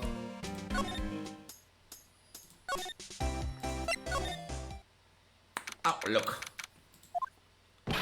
Ah, Mr. Red! Hello, Mr. Phony. Mr. Delight, sorry. Yes, but please don't leave me alone anymore. Mr. Delight, you liked us before, didn't you? Well, you see. On the same night the sacred urn was stolen from Lord Retailer department store, a blackmail letter you got summoned you to KB security to hand over some money. And then that's where the CEO, Kane Bullard, was murdered. But there's only one room delete, am I right? So only one question is, where were you that night? This time I want to hear the whole truth, your life depends on it. Okay.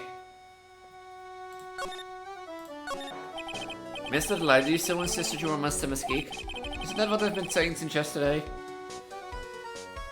He's delusional, like, yeah, I'm done. Someone else can take his case, I'm done, I'm going home. I'm going home, have fun.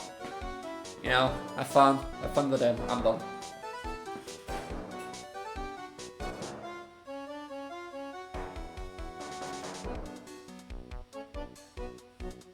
Is he gone? Oh no, he's still here. Yeah. He's still delusional. I can't help it anymore.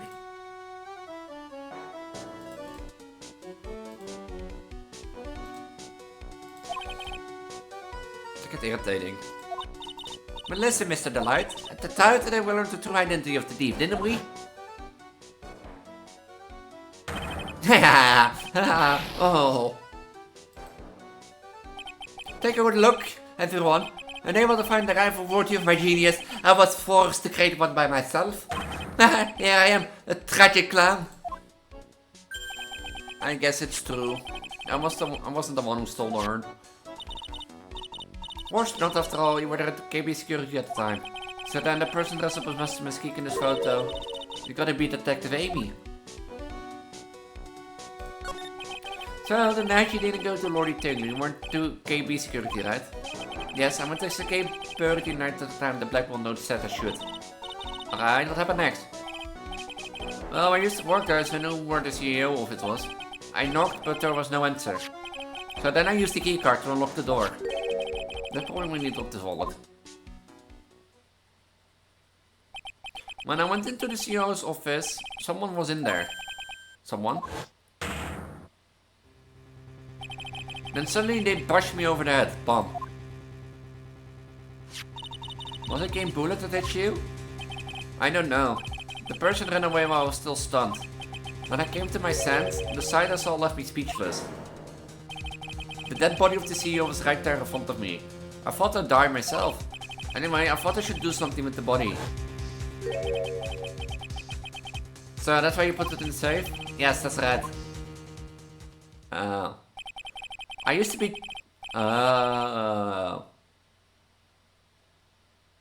So that's why there are no fingerprints, because if Ron pressed it or Ace Attorney pressed it, but Ace Attorney was doing the heist.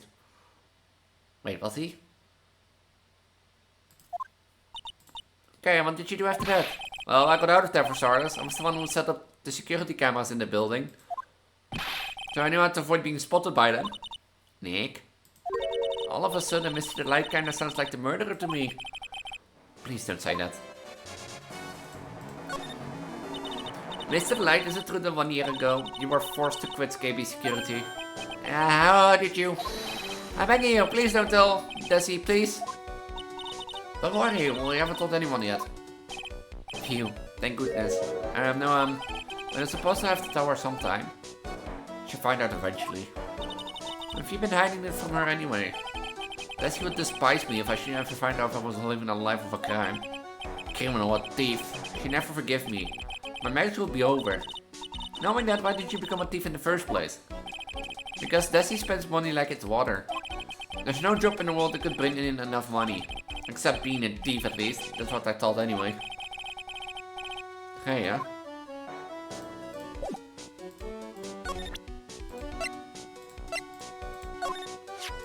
That's the emergency buzzer from the CEO's office. Don't press it makes a terrible racket.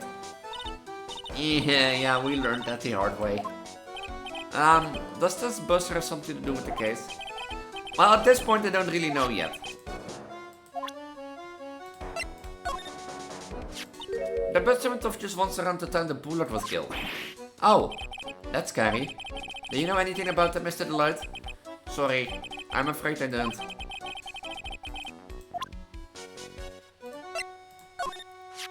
Hey, this is an article about my debut heist. You're not Master Mesquite. If you're gonna say one more time you're Master Mesquite, I'll put you on trial myself. That one for anyone there on host on my trial, but Master Mesquite? He's not gone away, right? It says an article that he disappeared. That's right, I got a sudden burst of inspiration. Plastic bucket. Then I quickly changed it to my security guard uniform. Hey, hold the phone. The guard in this photo, is that you, Mr. Delight? That's right. Nice take, I do so say myself.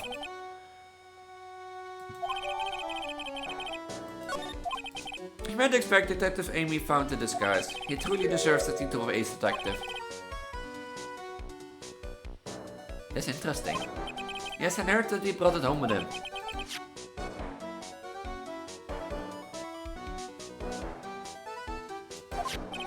Thanks to that, I got the chance to remake my costume. Yes, it took quite a while to complete, and a few days after that, I received the first of the blackmail letters.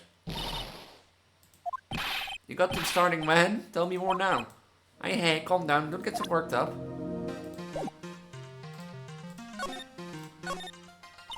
This blackmail letter, is this the first one you got? No, of course not. But this is the first one that ever called me out to a specific location. So you did start receiving blackmail letters after this incident? Yes, just a few days after the term of Eminem heist. The first letter, it said, I know you did it. So someone found out about your true identity just like that? Well, wait, I'm confused. Is Ace attorney now? The heist? It's not easy being a master thief, you know. I can prove that it was you, so give it up, it went on to say. So in the end I had to give up the treasure and went through all the trouble to steal. Is that right? Hang on a second, what do you mean you had to give it up? Oh, don't worry. After I put the jewel in the safe deposit box letter specified, someone sent me 10,000 bucks. No one said anything about me being worried, you know. After that, I started getting the plans in the mail. What are these plans you're talking about? There were instructions on how to steal a crown or painting or some other rare treasure. They showed security blind spots, escape routes and even suggested training methods. No, it wasn't. It was only planned the very first one. After that I received plans from a very kind person. Incredibly detailed plans. I think the blackmailer was Ace Attorney. So Rondelite was Master Mystique after all. But someone else is behind the tabs. Someone who planned them all out in detail.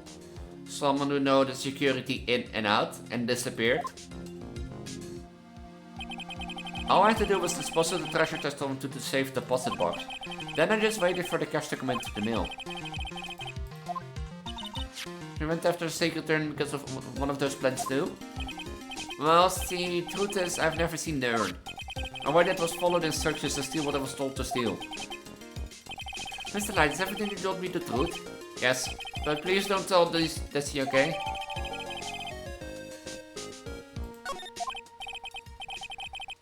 We also have a thunderstorm. Why does everyone always have thunderstorms? Ron, before we go, there's one more thing I want to ask you. Yes, but please don't hurt me. Mr. Kane Buller, did you swear that it wasn't you who killed him? Yes, of course. I could never, I'm not lying. All I did was hide his body in the safe. But then I was afraid they discovered what I did. So I turned myself in yesterday. And why? Well, if the judge has ruled that I was guilty of robbery, then I have an alibi, right? Then this comes in never scary. Your pregnant mother is here to protect you.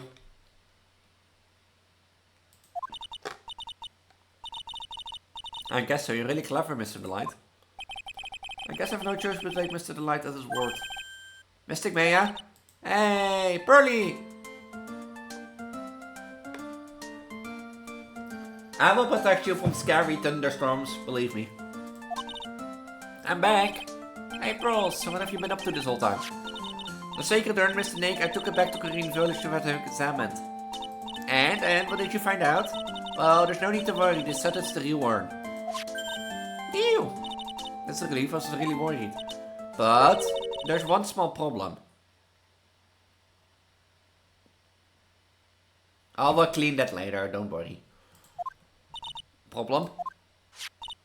The cute little pink splotches, they said that it's paint and that they were put on the urn recently. What about those pink splotches again? What's the big deal? Find out the cup. Please don't forget about me. I won't forget about you. Home.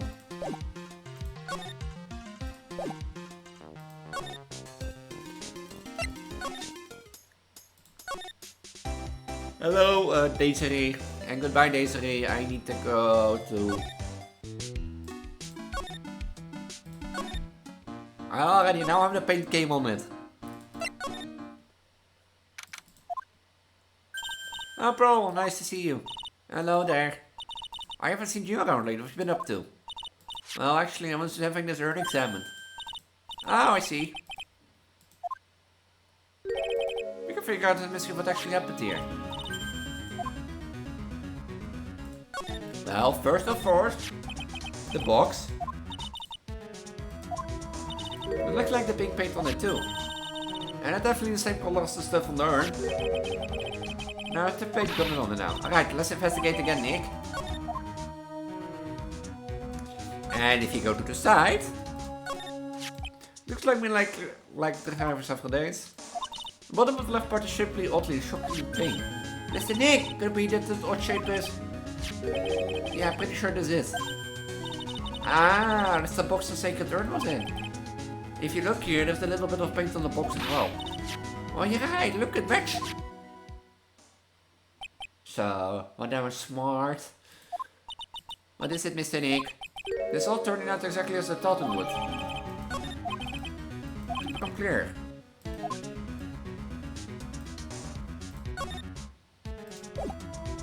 It's even leaking. Oh, that's not good. That's not good. Wow, that's not good.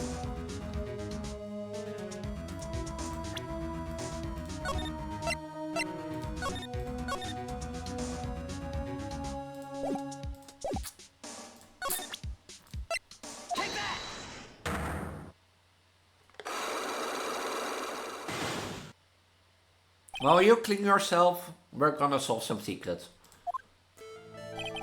Miss Andrews, do you know anything about the second urn? Do I know anything? I'm in charge of the entire treasure exhibit. The urn was submitted before the court today. It's obviously not the same urn as before. Well, that's cool. Maybe it isn't the same. It could be a fake. A fake? You're the one who said it. Wasn't the same, so that's the most obvious explanation. I do.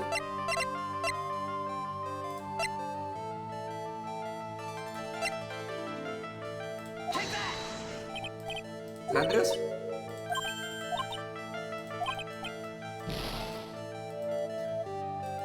You have to. Your mother is busy. You have to wait for an hour. Afterwards.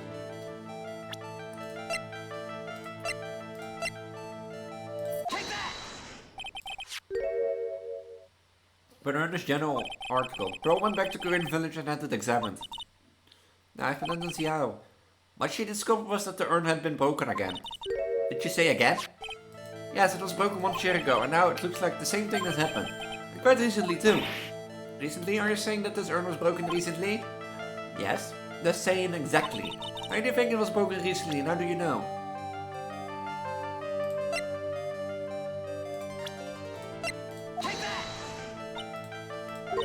So, Mr. Wright?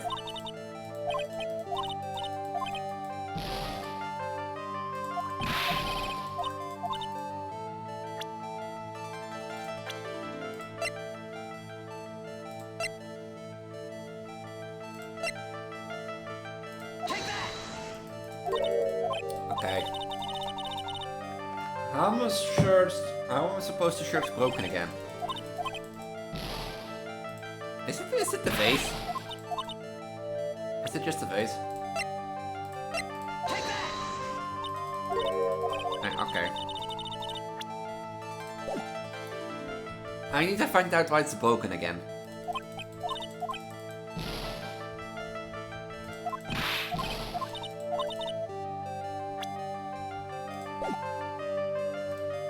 I can clean you after 3.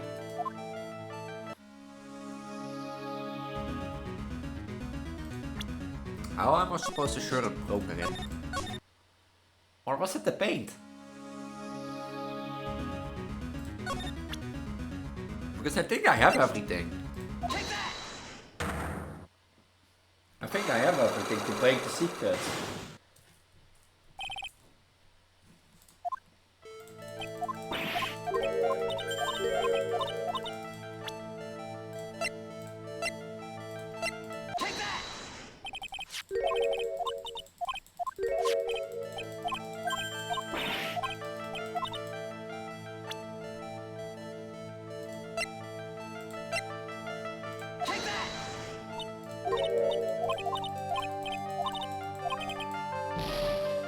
Am I really missing something?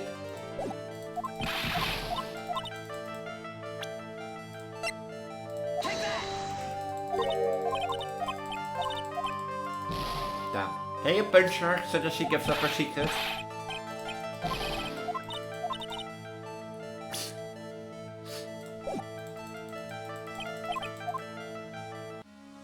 Can you just punch her into oblivion? Oh wait, no. Punch her so that she gives up her secret and then afterwards punch her into oblivion. Did I miss something?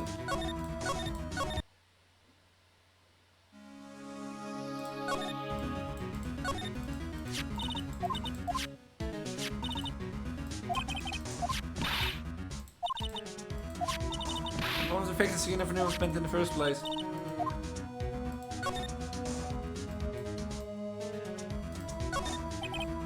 Organi.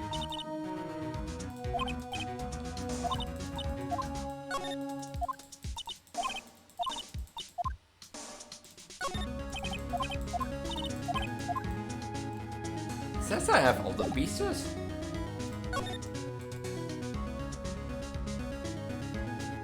Interesting.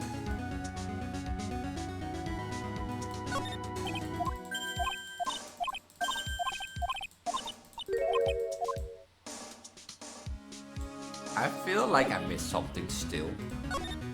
So let's take a quick look around.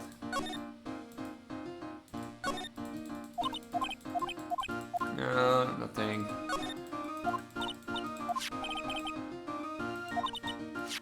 I think it's a little too small for that.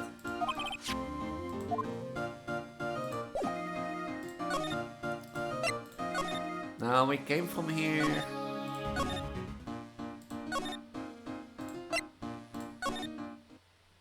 There's nothing here.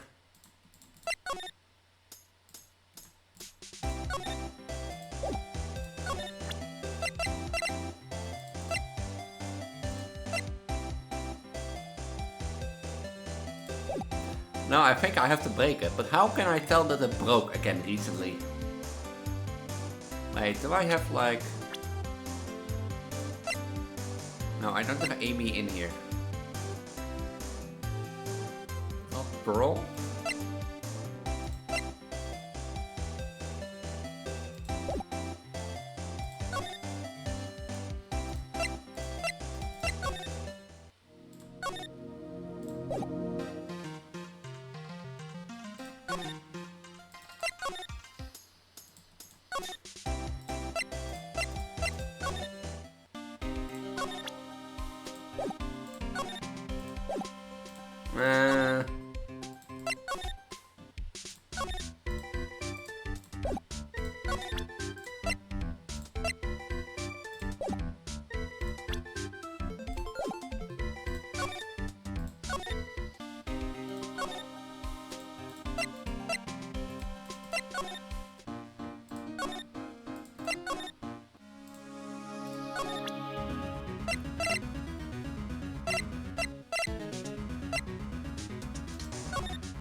How can I determine?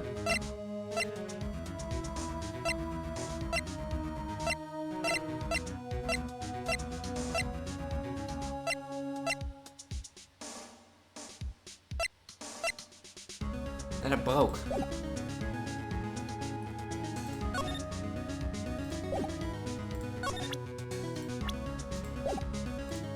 Now maybe if I show her something real quick.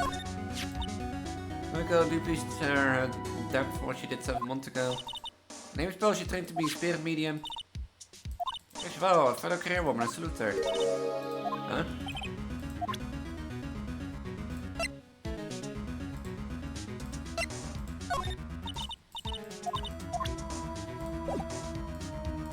What if I show her the herb? See, we got her shake a turn back. It's really wonderful, but we're not entirely convinced it's the same herb.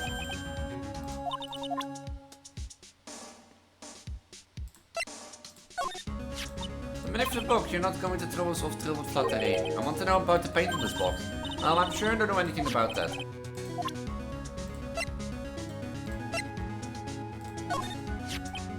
But paint overall. Oh, look at that. This looks like paint, right?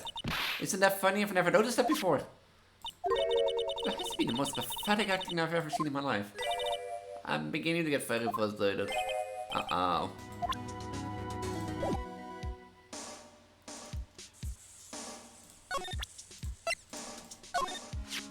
I thought the exhibit would be brightened up by something shiny and gold. That's why I went to trouble borrowing it from the Brent's family training hall. The Vods actually still look cool on my book.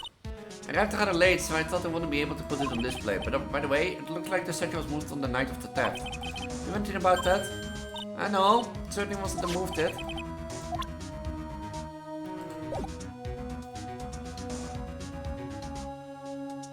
But it was not the Amy statue, it was not the paint, and not the box.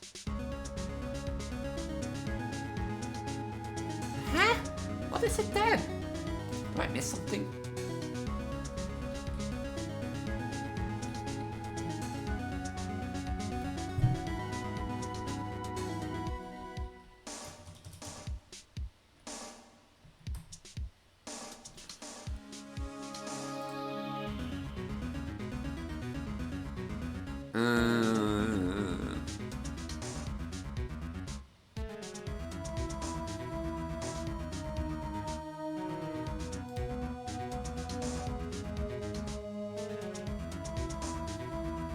This is not the correct game.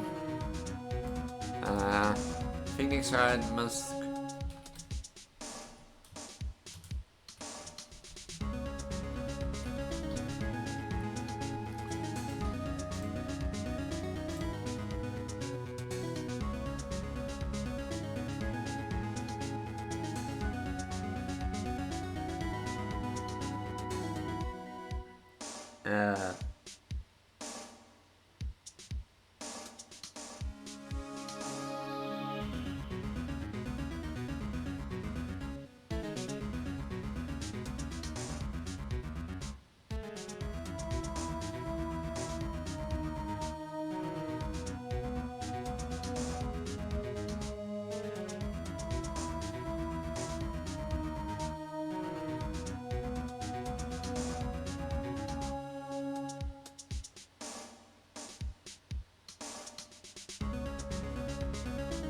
So, oh, I missed something.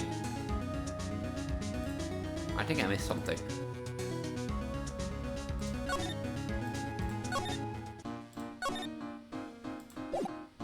I think.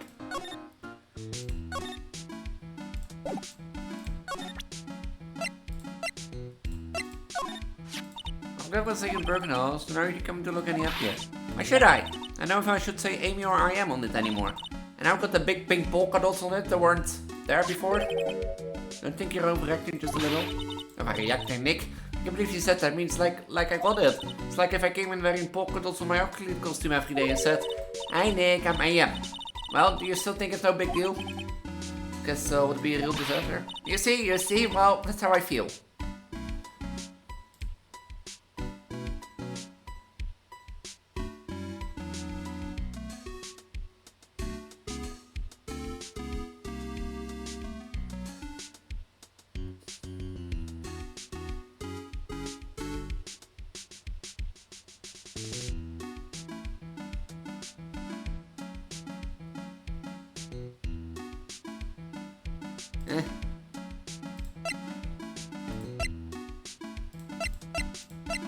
Oh. I already had the piece.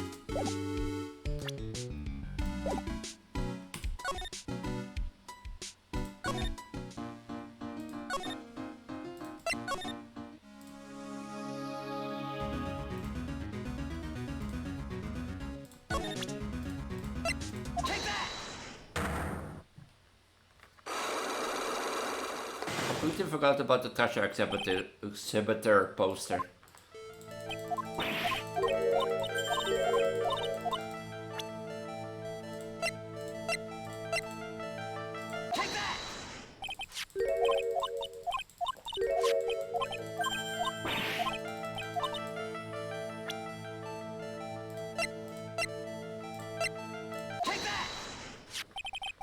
This poster, it was made recently, right?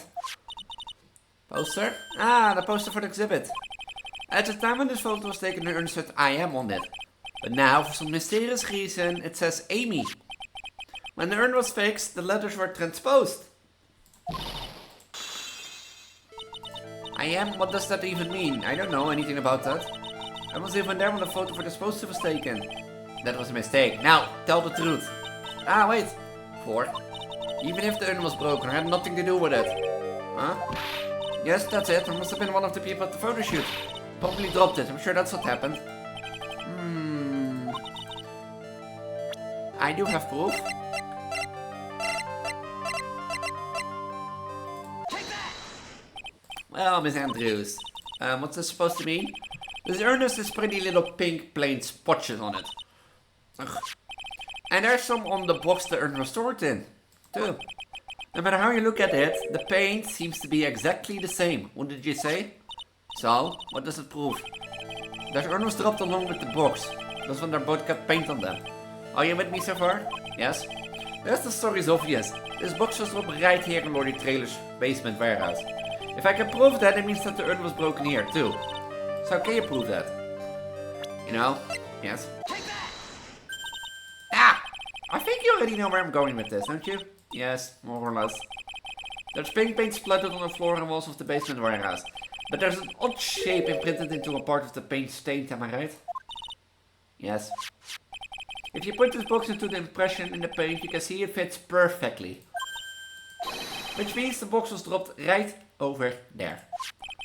And that is when the urn was broken. Your name does you justice, Mr. Right?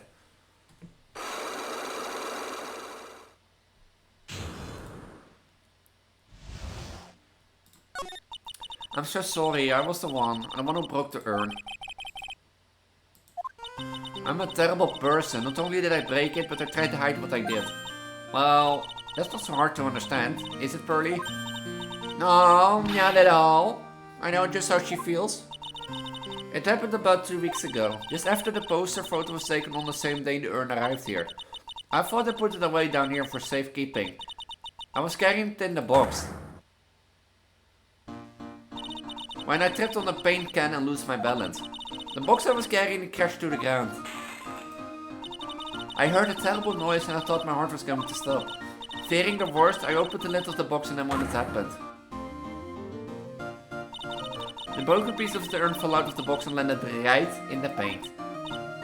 I was in shock and let out a huge scream. Huh. I can totally see how that could have happened. Well, I knew that was the most important treasure of Kurin village, so I tried there as hard as I could to fix it. Fortunately, the shorts were pretty big. And that's where the I am called Tracer Amy. I didn't know how it was originally written. But any sane person fixing it would have assumed it said Amy. Any sane person? Really? Oh, pearls. She said she wasn't very good at spelling. Anyway, I put the urn into the storeroom and no one had seen it since then. But there's something I don't get. When I first came here, I didn't see any paint stains. Well, that's because I was so ugly and embarrassing. I used to call the statue to cover it. Ah. First time that we came down here, it was on the night the sacred urn was stolen. But Mr. Nick, there was no paint marks on the wall or floor. Where told we were here? Well, there's a good reason for that. On the day of the crime around noon, that golden statue just happened to arrive from the mountain training hall. And I realized that the statue would be the perfect size for covering up the paint stains. That's why I put it where you first saw it. Oh. That makes perfect sense. The day after the urn was stolen, we came here again. At that time, the statue had been moved and the paint was clearly visible. Well, Miss Andrews? What? I don't know anything about that. I placed it there to cover the paint, so why would I move it again? Well, then who was it? Who would have done it? Am I? On the day before the theft, the statue was definitely closer to the door. Then the next day, it was moved. But why? Wasn't the brooch of like the mascake there? There's some connection between the secretary and the murder case. Because that night, the real thief on the light was a KB security. So then why did another Master Mesquite show up here? The murder trial is starting tomorrow, but... it looks like that the thief is going to be making another appearance. Come find that out next time! No, I'm joking. It's not a TV series.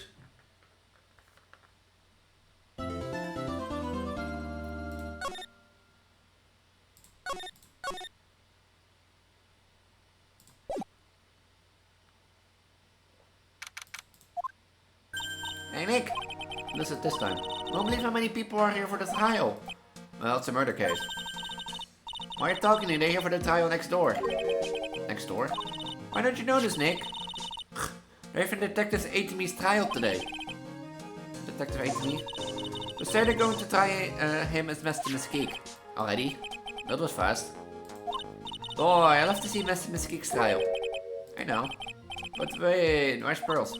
Oh, she went back home. She said she cannot neglect her training anymore. What's her training lately? Yeah, ever since that incident last year. Oh, you. Hello, Mr. Light, good morning. No one likes me. No one would notice me even if I killed someone. Come on, don't be silly. Wait a sec. You don't mean you're the murderer? Oh, I'm just a poor thief. No, wait, that's not right. A thief can't really be poor. Now, let's see. According to Mr. The Light, from his second crime onward, he was following a bunch of set plans. Plans that someone had been sending to him to help him commit the heist. Really think there's a connection between the thief and the murderer here? It's possible that today's trial is a race against the clock. I'm afraid that's not an option.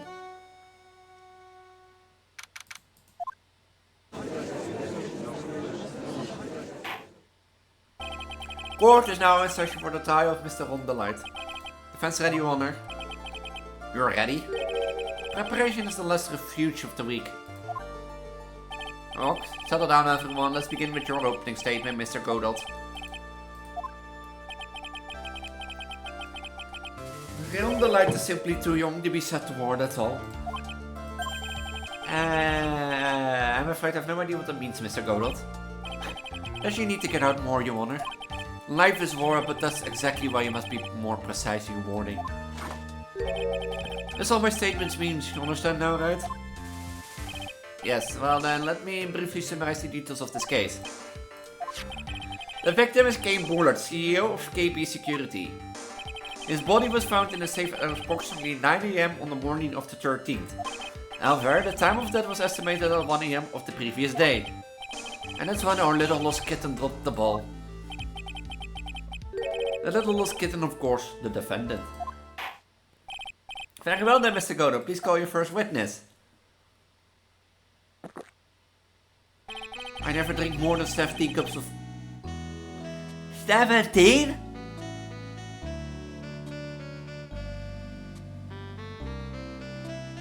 I thought I already drank much when I drink 4 on a day sometimes.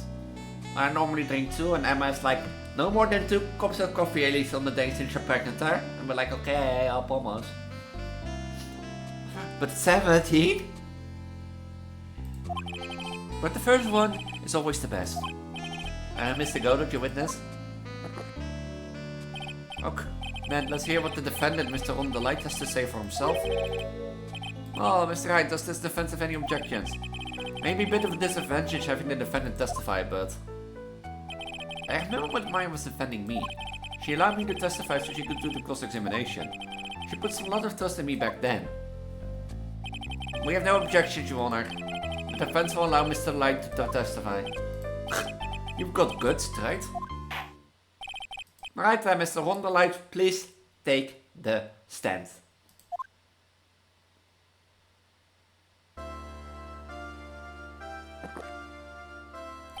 You did it, didn't you? Yes. What? No, that's not... Okay, case shuts and closed, guys. We can go on to the next one. That was a fun stream. For a moment I thought it was set the record for the shortest trial ever. Yeah, for the shortest styles ever.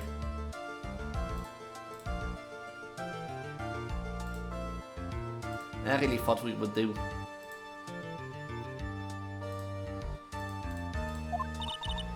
Well, Mr. Leiter really looks plenty guilty with that face he's making. And once he opened his big mouth, he probably put the last nail in his own coffin. Very well. Now then, can you tell me something? If you didn't kill Bullard, why did you go to KB Security? Well, it's kind of hard to say. Boy, I wish I could go home. Now then, let's hear some testimony about what happened.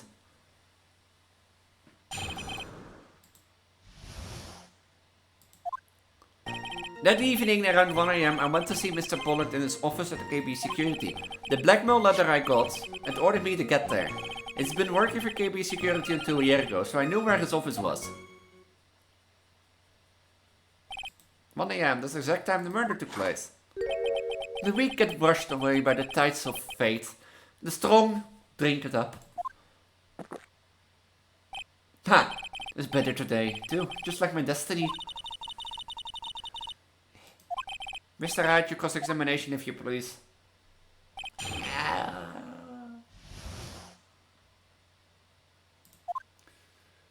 That evening around 1 AM, I went to see Mr. Bullard at his office at KB Security. 1 AM, huh? You're absolutely sure about that? Yes. This was my watch set when I was entering the CEO's office. No. Actually, I am not really sure. My watch was slow, and my internal clock was also a bit. We're late for a coffee date, that's for sure. It ordered you there. It was the first time I got a blackmail letter that ordered me to go somewhere. Of course. Why don't you serve those later, Mr. Lights?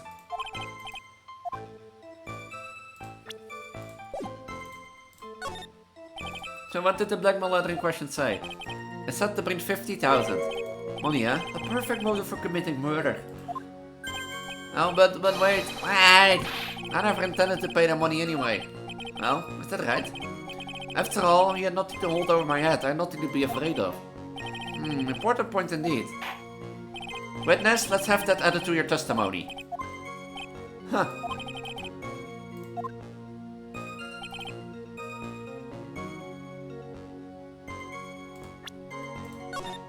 So I'll probably have to, like, you know, put something on here. Or present something here. If you don't want your true identity revealed to the world, come to KB Security.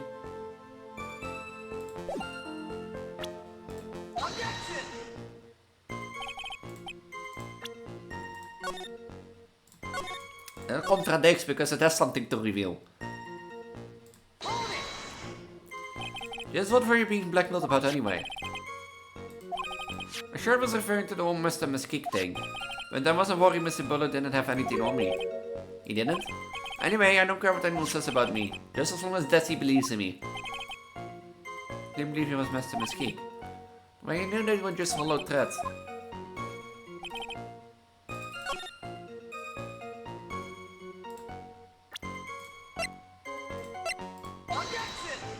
Was there not? Okay. That was my fault. That was my fault. Now was your pregnant girl being silly.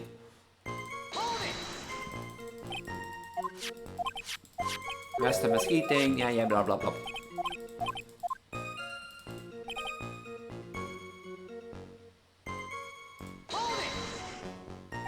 You used to be a security chief for KB Security, right? Yes, that's right. The security chief? You? And yet, a year ago you were fired without notice. Revenge for an old grudge, a perfect motive for murder? What do you say? Good, maybe we should change the subject. Mr. Delight, please tell us why you were fired from your job. Well, the world is filled with those who have said, I wish I had never asked that. Okay then, I'll take it back. Defendant, please answer the question. Well, I needed money. You needed money? Well, you see, Deceased loves to spend. It's kind of a hobby.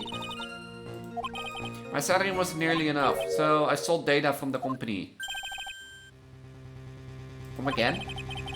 KB Security has a lot of security for all sorts of companies, and since I was a security team chief, You stole some data and sold it?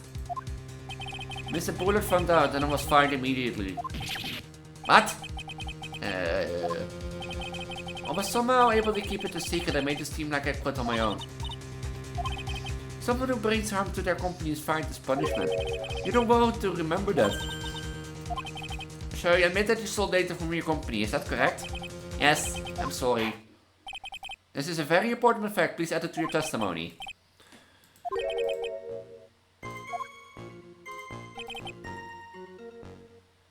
Right, can I get the other ones added to the testimony too? You know?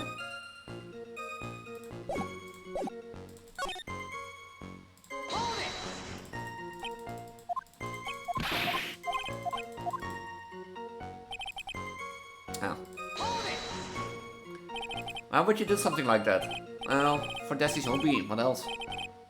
Wasting money, eh? It's not a waste! So, Mr. Light doesn't know that her husband was fired, does she? So it would seem I'm not sure what to think about couples who keep secrets like that from each other. This case has gotten even Maya didn't think I was serious about couples. Wasn't much to his testimony, was there? Something, at least that was sound like to me.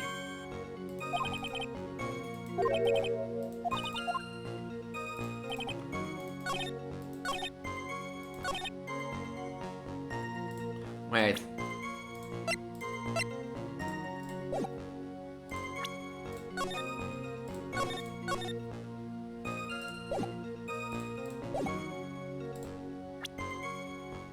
Is it?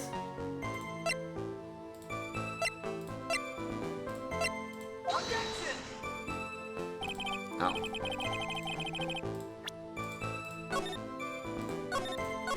So there's somewhere a contradiction.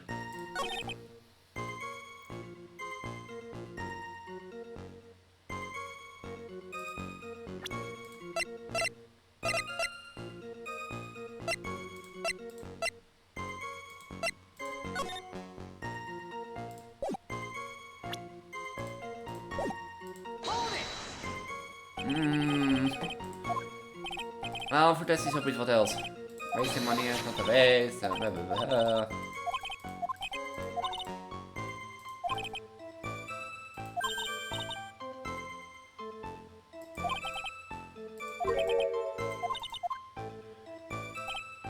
We gaan run into Mr. Vods' office. Blackmail that I got it ordered me to get there. The blackmail threat didn't scare me. Was going to cause me trouble anywhere.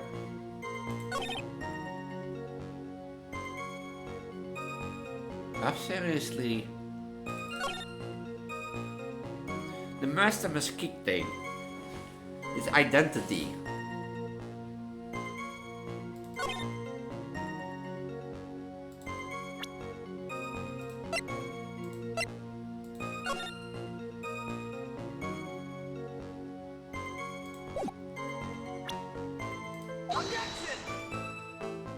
No?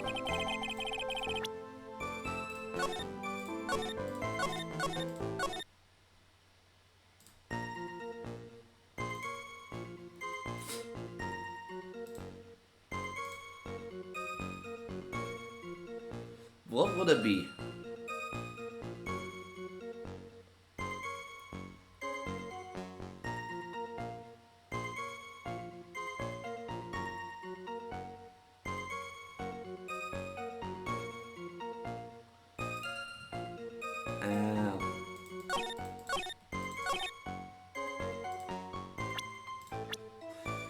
He said it in his last thing, basically.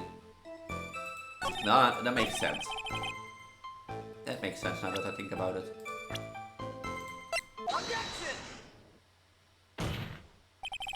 Mr. Light, what you said doesn't match with what you told me yesterday. I think you must have been scared, very scared, of having a certain person find out your secret. The gulp. A certain person? Miss Daisy Delete, the defendant's wife. Yeah, but listen to me, my Dusty, she's... Looks like if I just sit back and relax, the fun will end before it truly begins. Yes, we know. It was all your wife's fault. Mr. Light told company they didn't pay for his wife's spending habit, for which he was fired. Unable to face his own wife, someone used his dirty little secret to blackmail him. And that's how this murder came about. Now everything is falling nearly into place for him. Don't talk about my Desi like that, or you'll be sorry. Well, it seems that we've learned a great deal of things here so far. Think, Nick? Well, I didn't think it was possible to get the rule whipped in just 20 minutes. Clearly, it was sufficient motive for murder. He stole data for his wife and he killed to protect his secret. A family man who cared just a little too much. The motive is clear, let's move on. What happened at the scram scene at 1 in the morning, Mr. Delight? Come now, tell us. We're all ears.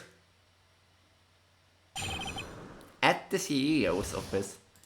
You know, at the little CEO office.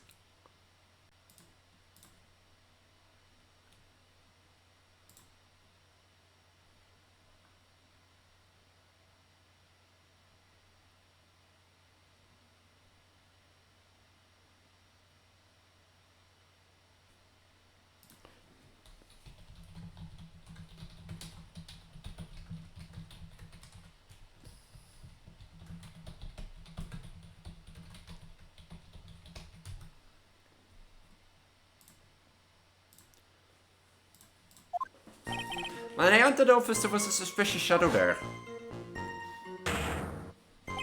Suddenly, I was hit on the forehead. After that, I remember being a bit dazed. If I hadn't been wearing that, I would have been killed. When I came to, Mr. Bullet was laying there, dead.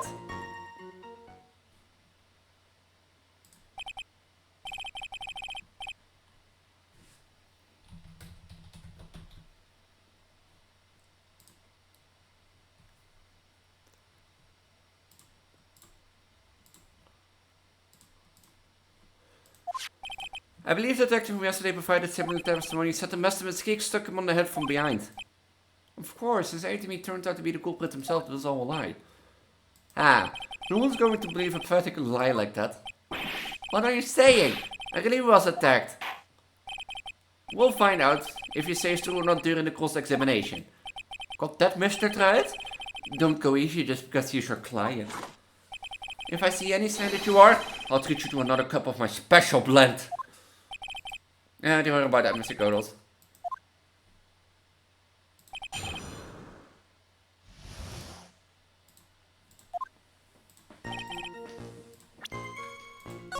A suspicious shadow. There's a suspicious shadow there.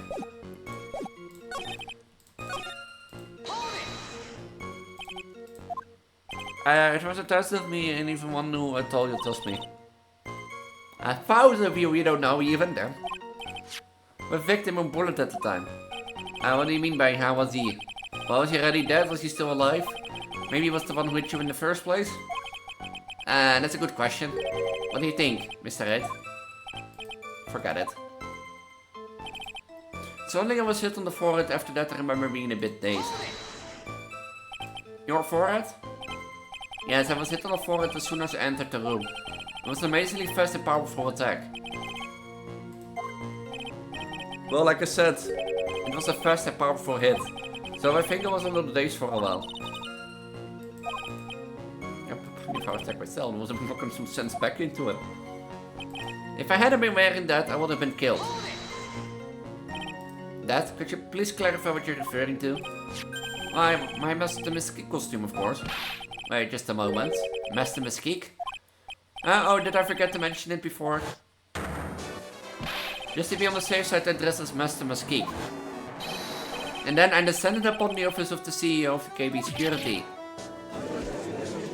Oh, that's how we got it. Oh, that is how Elise and me got the boutique. I don't recall ever mentioning it to me either. Even I didn't know that. It seems our little friend really loves to keep secrets. Sorry, I just never had the chance to mention it up until now. Wait, that's not right. You know, sometimes things just slip your mind.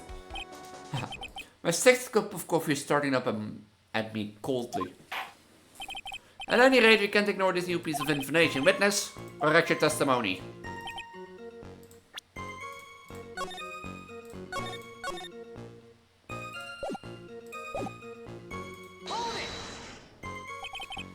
I dress up as Mr. Mesquite? Why? Because I'm Mr. Mesquite, of course. What are you talking about? Mr. Mesquite trial's being held next door. Ah, yes, I guess so. Anyway, at that time, I thought I was being blackmailed over the Mr. Mesquite issue. So I thought I should go with him just to be safe. Oh boy. Let me tell you, it's a real pain to move around with that cape. That's why it took a lot longer than expected. Took a lot longer? What do you mean took a lot longer? Oh, opening the safe, of course. My cape got caught on the safe door, you see. This all happened when I was hiding Mr. Boller's body. What was that? Back up a second. Yes? You're the one that hit the body in the safe? Well, yeah. Inconceivable! I think I'm only making it worse. Why? What issue could have? What were you thinking? Question: when does someone toss their dirty shoes in the washing machine? The answer's simple. When they take them off. And usually you have no idea what you're saying. Nah, so you're not as stupid as you look. Mr. Hyde, you don't mean that you knew about this whole safe business, do you? Well, yes. I'm the only one not in the loop here. Witness, make sure you add this to the testimony. I am in trouble, tra la la la la. Please save me, na na na na na na na.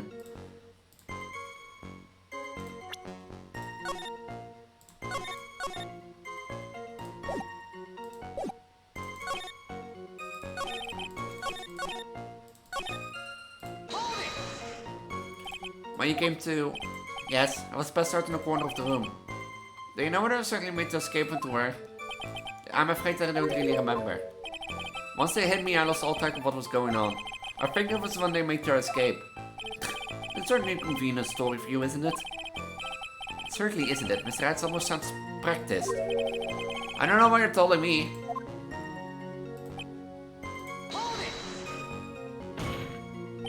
Why did you hide the body in the safe anyway? Well, because it wouldn't fit in a drawer. Why did you hit the body in the safe? Well, it didn't fit in the drawer. That's not what we meant. We meant, you know, why don't you call the cops? When I saw the corpse, I kind of lost it. I thought, if they find this corpse, they'll think Owl did it. I think you had a simpler reason than that. It's because you killed him. That's why you spent 10 minutes hiding the body. That certainly makes more sense. Hold on. 10 minutes? What is it, Nick? I should have thought. Under those circumstances, would you normally try to hide the body? And spend 10 whole minutes to it? Hey Nick, if you think his behavior was so strange...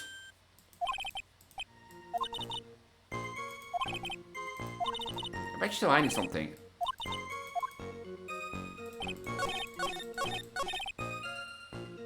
Oh wait, is it the bus? No, I don't want to pass. Oh, fucking damn it, I don't want to pass.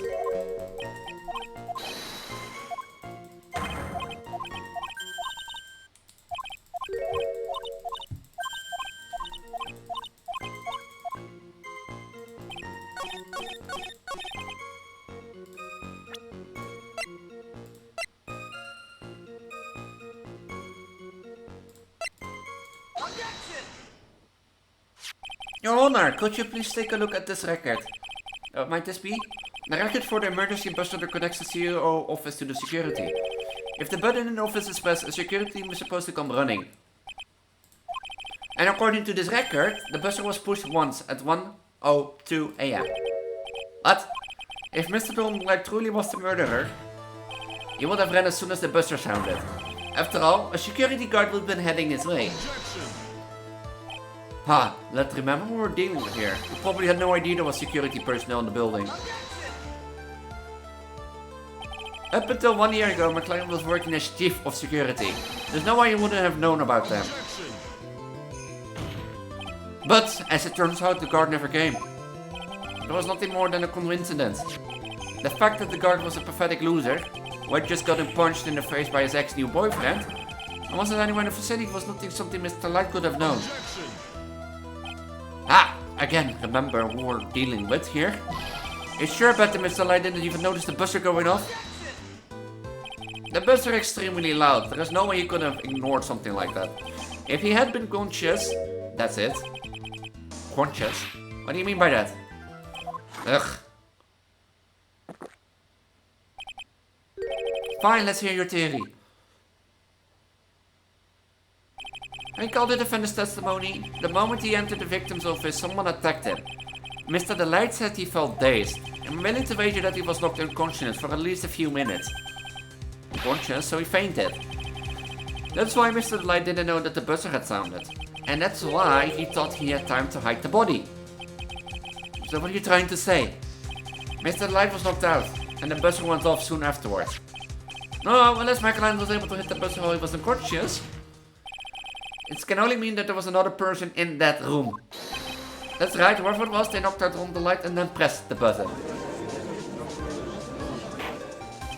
Order in the court. Mr. Hyde, this is preposterous. It was this kid. On the lead. It's the one who killed Kane Bullard. No one who pressed the buzzer.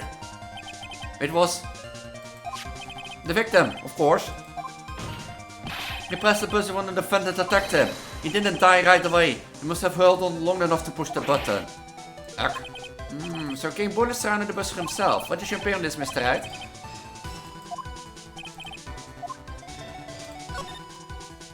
I can prove it right away. The defense opinion is this, Your Honor. The buzzer itself.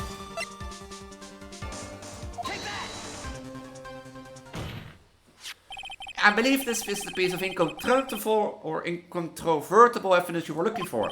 An emergency buzzer? Is there some kind of clue on it? Absolutely not. Hey, come on now. At least give some thought to what you say before opening your mouth. The fact that there are absolutely no clues is itself the clue. The button has no fingerprint on it. If Mr. Bullet had really pressed it himself, naturally who had left his fingerprints behind?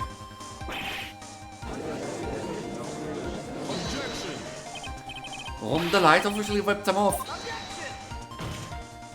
Why would he? A guard could have come in at any moment. He touched that button, I know we did. Then the defendant, Mr. Delight, was dressed as Mr. Mesquite. And Mr. Mesquite always wears gloves. What reason could he possibly have to wipe the buttons free of fingerprints? Order. What scene? I've been forced to eat crow. Crowd flavored coffee it is.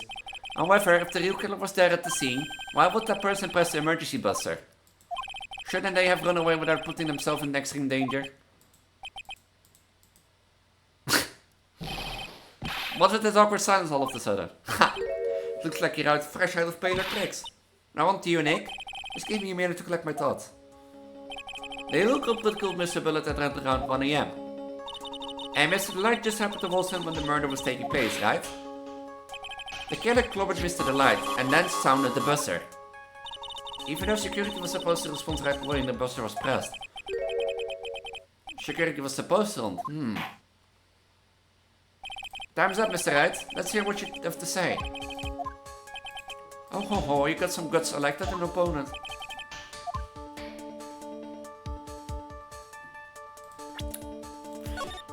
I think they didn't meant to?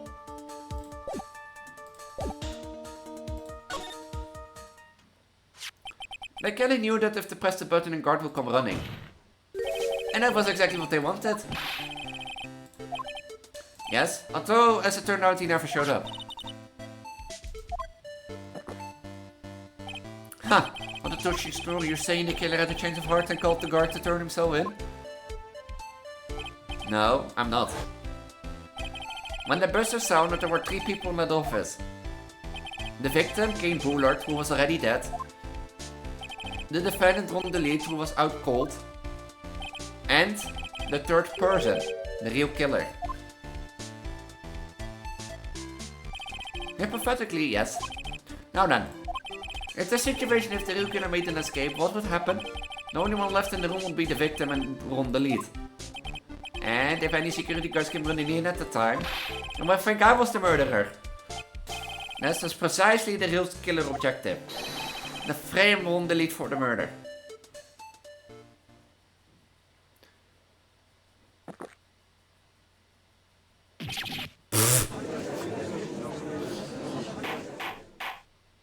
Order, order, order. It would seem I've been made to eat my words once again. Let's take with a cup of coffee. Mr. Wright, who was it? Who was it that tried to frame me? Oh, wait. Wait a second. I'm the one and only Master Mesquite, so... Real killer is... We're going to track the person here right now. But who is it? Should I think about it. The killer knew Mr. Delight's identity. And he also knew that he had been called to KB Secure. So, the killer used him to execute a well-crafted plan to murder Kane Bullet.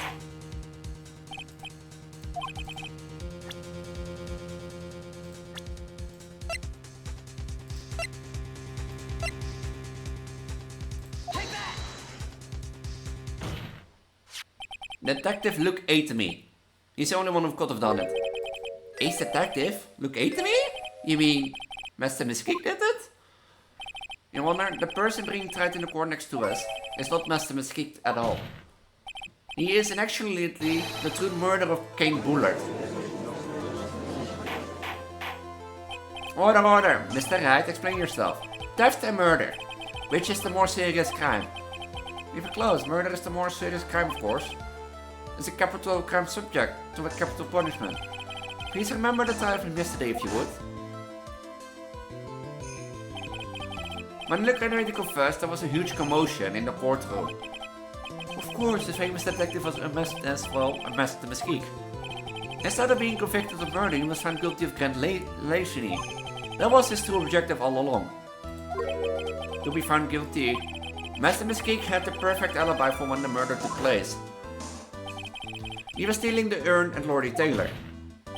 In other words, being found guilty as Master Mesquite was Luke Attonery's airtight, watertight, and inaccessible ability. As an alibi?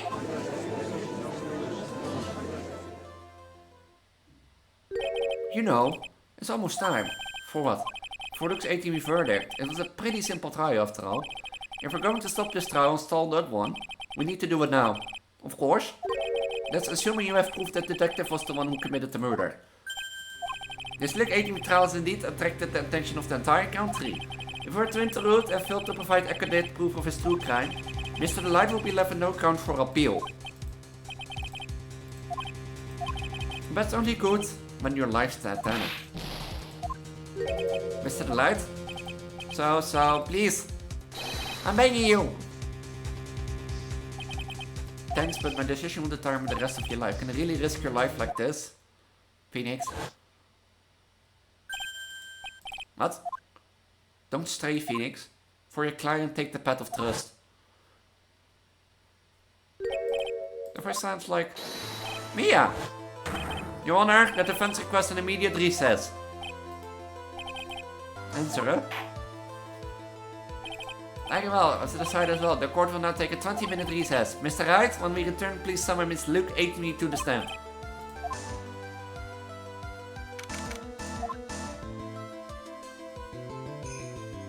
Well, Sir Detective Attonery, huh? I have the same as Pupilin. You performed splendidly. Oh no, Sir Detective Attonery, you were the one who... That's enough. This court sees no reason to further prolong this trial. This court finds the defendant, Luke Attonery... Wait, don't hand down your verdict yet, please. Well, Sir Lawyer, welcome to my courtroom. Who's this host, huh? My name is Phoenix Wright, attorney at law, and I wish to file an accusation against this man, Luke Attonery. Accusation? You accuse Master Mesquite? The man is not Master Mesquite. He's just a ruthless murderer. What? Oh, it's one thing, Mr. Ace Detective. To be continued. Do I go on? It's 2 hours and 33 minutes.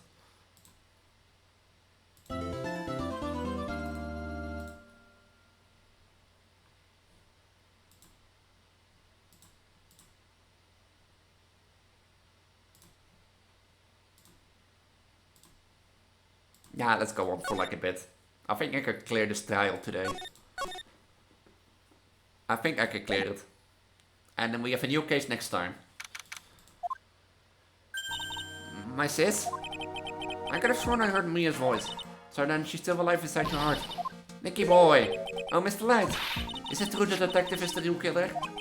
To be honest, we don't have any definitive proof, but he's the only one who could have done it. Was he in more detail that night? Not to mention we don't exactly know his motive. I mean, why would the detective Amy want to kill Kane Bullard? Oops, it's almost time, better get back to the courtroom.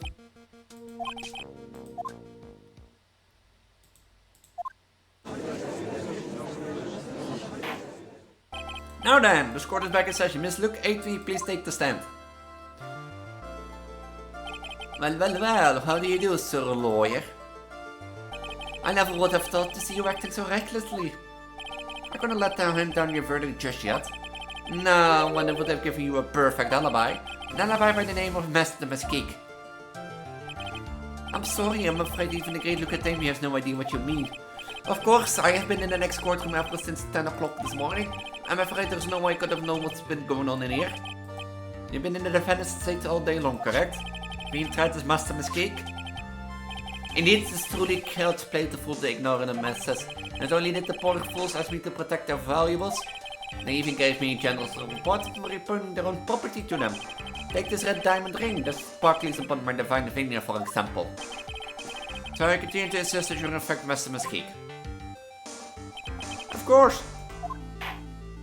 Very well then, Luke 18, let's begin with the simple question. On October 12th at 1 AM, Kane Bullard was murdered. Where were you at that time? One without knowledge lacks even the knowledge that should be ashamed of himself. But don't worry, I will not hold it against you, Sir Judge. 8, Mr. ATM, the night of the murder, speak. We're all ears. As you wish, Sir Prosecutor.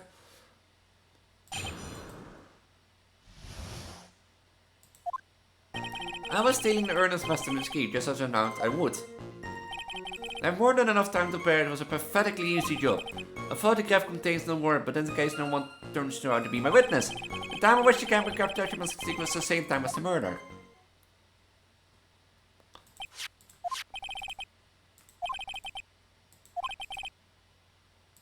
There's one now. Excuse me, I have a verdict to receive. Unfortunately, Mr. Anteam will still have to do your cross-examination. A fool is too foolish to know that he is a fool. It was an alibi.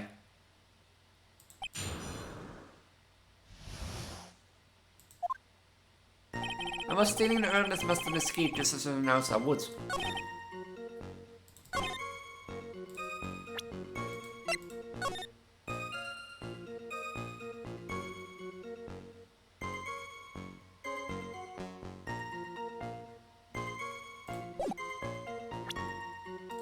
You would say, you would say it's a picture, because I talked about that, and if it's the picture,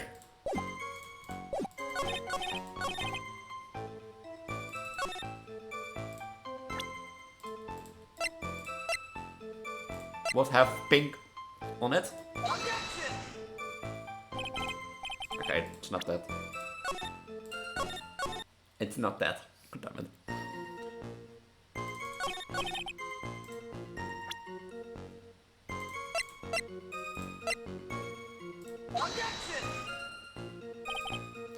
I think I have to press something. I think I have to press some stuff.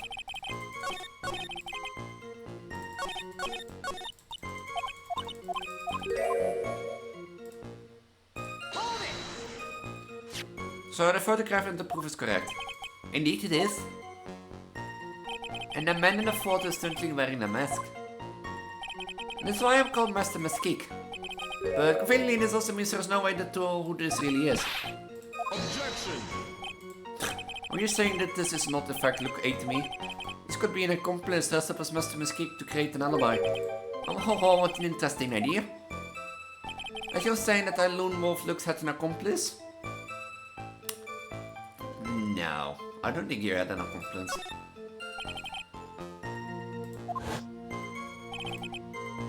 Be a fake. No idea what it is.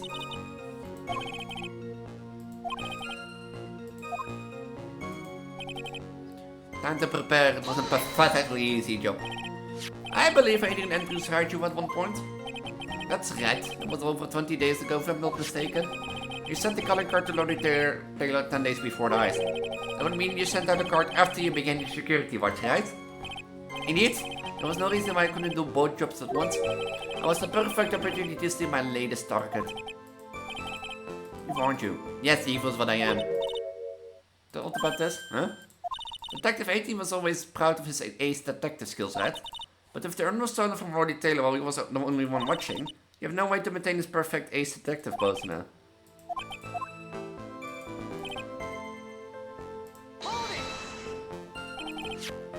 So, by photograph you mean the piece of evidence here, is that correct?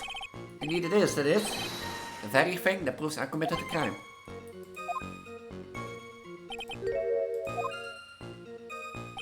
You're saying that almost if you had the picture taken on purpose? Objection. He was simply caught by the very camera that he set up. We all have days like that. Indeed, it turned out that there was no such thing as the perfect crime after all. Life is truly an ironic thing, as said Blue Melody.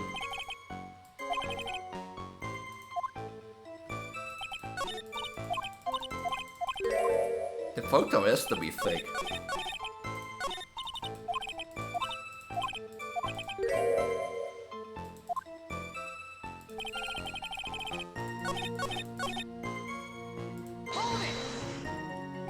About the camera that took this photograph.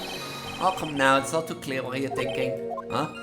You think I altered the timestamp on the photograph, don't you? I'm afraid that's impossible. The camera was set up by Lordy Taylor, and on top of that, it was Lordy Taylor's staff that printed the picture's data. Unfortunately for the defense, there's no way the picture could have been altered. So the picture has to be fake.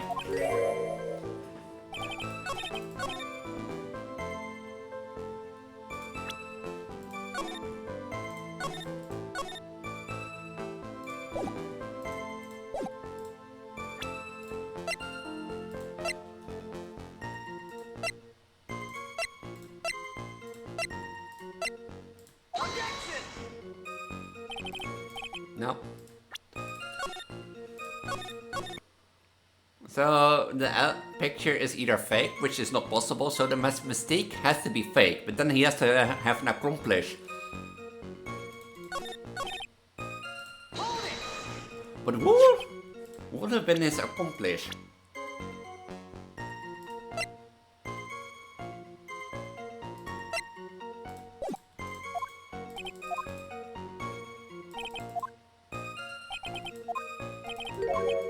Objection.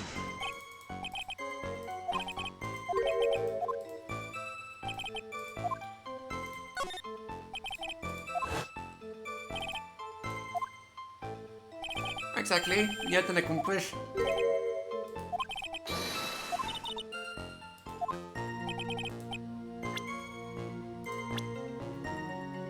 It either has to be Desiree, because it can't be Ron, because Ron was at...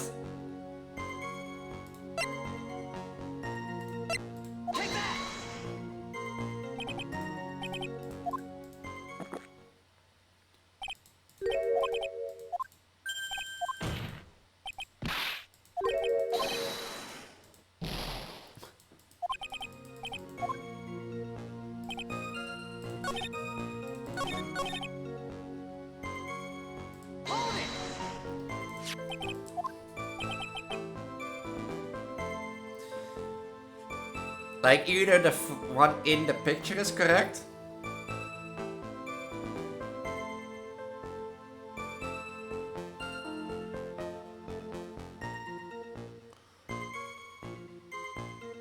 or... But if the picture is not incorrect, the one in the picture has to be a fake.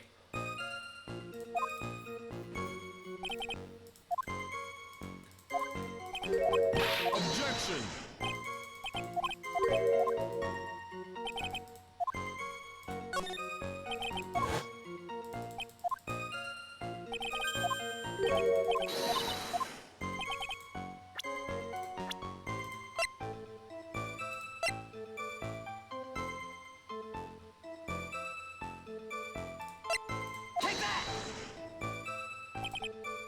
Nah.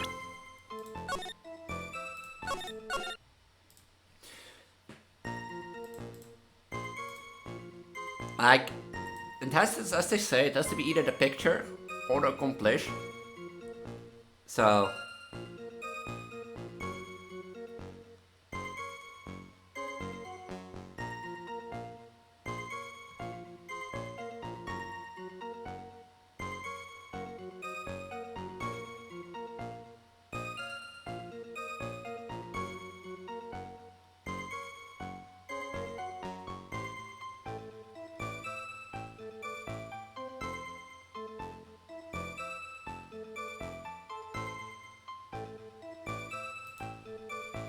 I pressed on all, did I?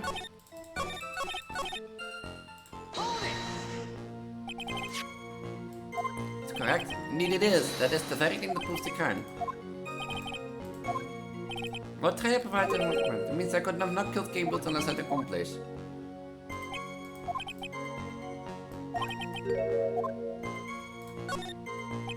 Implying that the picture is a fake? You bet. There's something strange about this picture.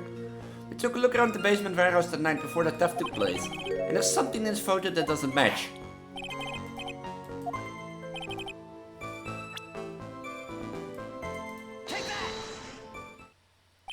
The funny part is right here. Right, this is blood stain. Ah, blood!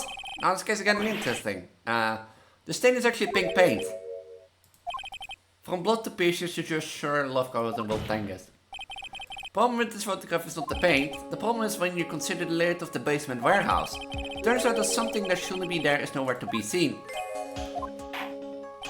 Well, Mr. Ed?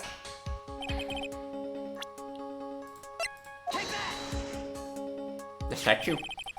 The supervisor of the treasure exhibit stated the following. Well, there's a good reason for that. On the day of the crime, around noon, a golden statue just happened to arrive from the mountain training hall. I realized that the statue would be the perfect size for covering up the paint stains. That's why I put it where you first saw it. I myself was there the night the theft took place. I saw the statue in that spot. If the picture was truly taken on that night, the statue should have been there. But when I was there the day after the theft, the statue of Dilbeck was sitting in the corner. Perhaps it was some pushed there accidentally, I wonder. The statue is slightly larger than yourself, quite heavy. It would take more than an accidental push to move it in that distance. Liz, can you prove it? Can you give us the rim and reason why the statue was moved that night?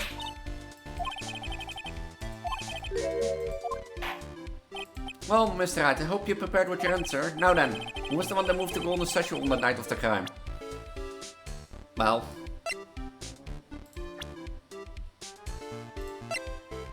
I assume Ace. Well then, like Amy. I'm now so lawyer. They should go again on one of these streets. The witness was the only one in the basement warehouse that night. It's very simple, however. Why would I want to move a heavy golden statue?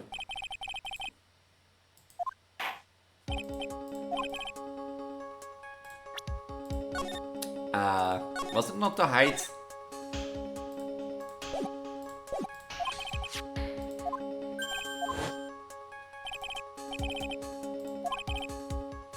Showing that Lord Taylor tonight.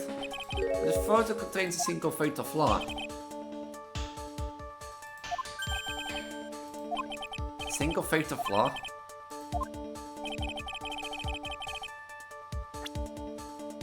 Oh, it's the box, right? No, it's not much. Where's that taking more responsibility, huh? What's your move? So what possibly could have been master's identity? I pointed at the box.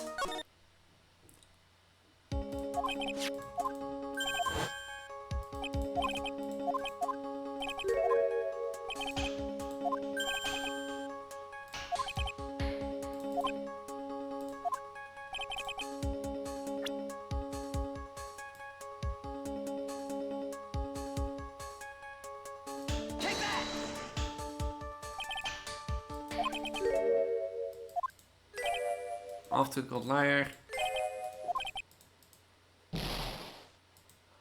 Huh?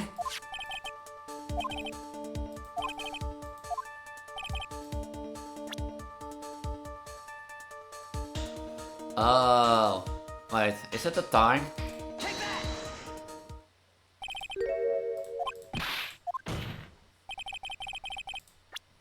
I'm stupid, it's the time of course. Because if the time was there, wasn't incorrect, or if the statue was there, then the time was incorrect.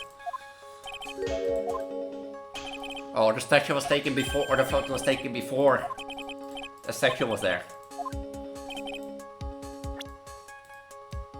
Take that! What do you mean? I'll tell you exactly what I mean. On the night in question, Luke Attonery went to the KB security and murdered King Bullard. Therefore, it's obvious. It would have been impossible for him to win at Lord Taylor at the time.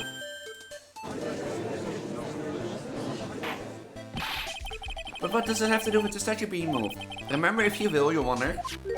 When was this statue placed beside the warehouse door? Well, taken out of the warehouse on the day of the crime. And it was placed there in order to cover up the paint. Exactly. Luke Attonery had already decided on time when he was going to kill the victim. And so in order to create an alibi for that time, he took this picture days before the murder took place. What the? Of course, that statue hadn't yet been brought down to the basement warehouse yet. Ah, so on the day of the crime, Mr. Attonery must have been quite nervous.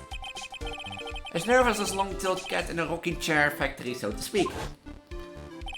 Why? Because something that was supposed to be there had been brought down and placed where it wasn't supposed to be. And that is why Luke Attonery had to move the statue on the night of the murder. He did it to make room to match what his way and had been in this photo. Wow! Order! Mr. Attonery, is this true? One moment, Your Honor. Have you forgotten this? What? The data for the basement warehouse computer?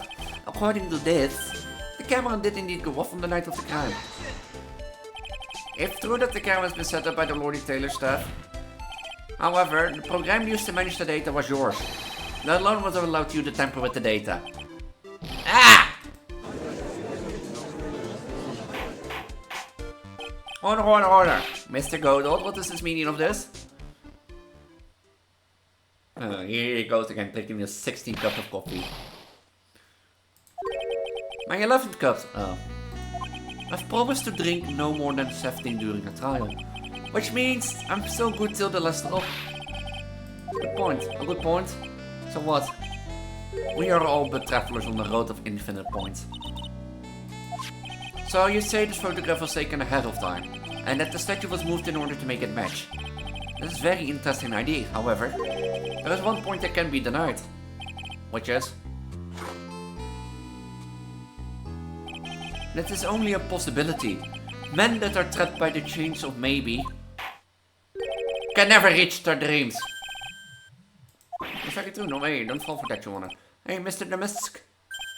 Yes? If there's no funny business in your actions as Mr. Muskeek, there should be no problem with you telling us your strategy. So let's hear it. Yes, please provide this court with your testimony about your plan to steal the sacred urn.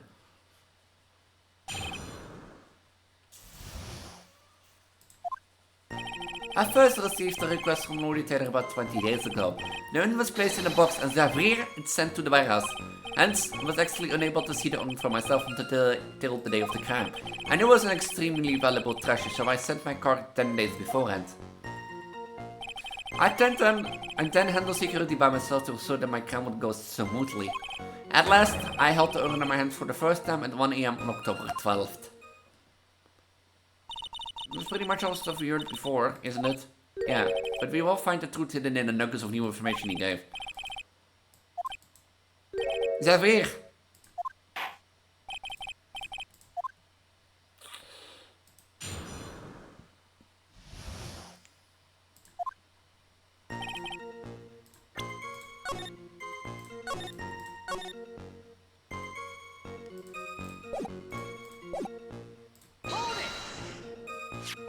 So I raised the card to earn by Miss Adrienne Andrews. Is that right? Indeed, seems that they inherited my self-relating reputation. You better watch out to me, yeah? You mean this box? Yes, the pathetic box. Lady Andrews is especially taken with that urn, and she wouldn't let anyone enter the storeroom, not even me. Huh? Interesting new tablet. Hence I was actually unable to see the urn for myself until the day of the camp. So, you're sure that you have never seen the urn before? Indeed. You may ask Lady Entrance to confirm for yourself. My security was focused entirely on the entrance to that warehouse. However, I look 8 me let no information whatsoever slip through my fingers. I knew it was an extremely valuable treasure, so I sent my card 10 days beforehand. You mean this calling card? That's right, that's without a doubt my calling card. Yes, Mr. Darlight didn't make this after all.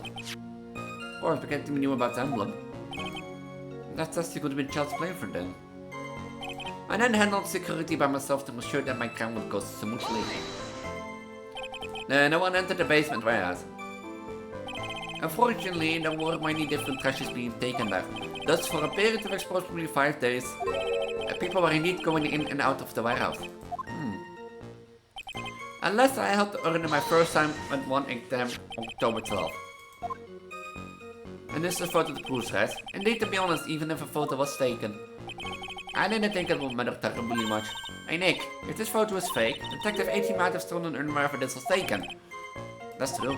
You know, he's been saying that he never saw the urn until that night. Does he lie there? We can wrap this up and talk about it.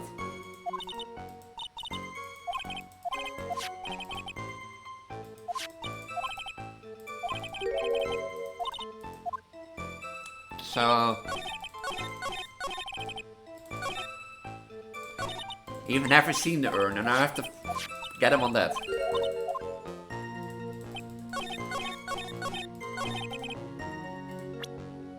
You've never seen the urn before.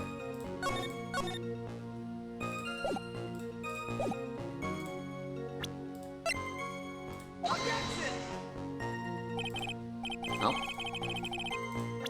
Oh wait, I have the urn in my inventory. What am I doing?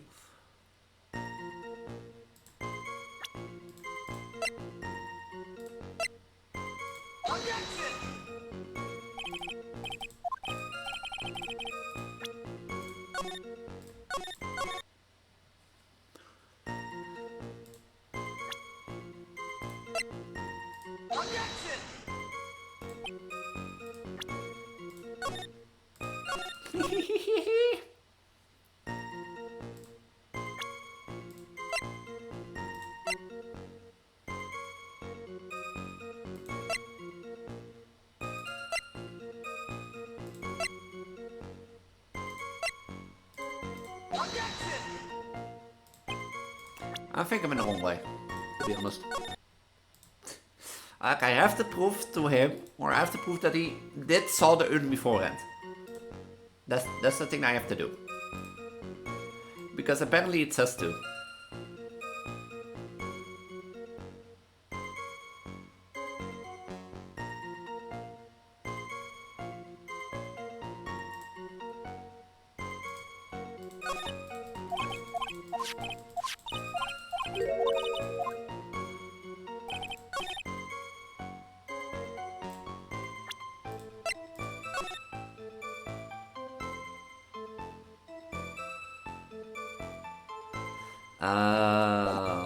Speckled urn. Oh, that makes sense. Mr. Ateme, if you really are Master Mesquite, then you also wrote this calling card, correct? But of course. Is there a problem with the calling card? Allow me to read the passage from the calling card that Mr. Mesquite has written. Take good care of the speckled urn. Now the speckled here surely refers to this pink pattern on the sacred urn. Yes, that's true, but so what? Truth be told, there is no way the Master Mesquite could have known about this pattern. What do you mean? This pink spotted pattern on the urn is actually nothing more than paint stains. Paint stains? And these stains did not appear until after the urn had been taken to Lordly Taylor. I'm not finding this joke to be very funny, Mr. Twitct.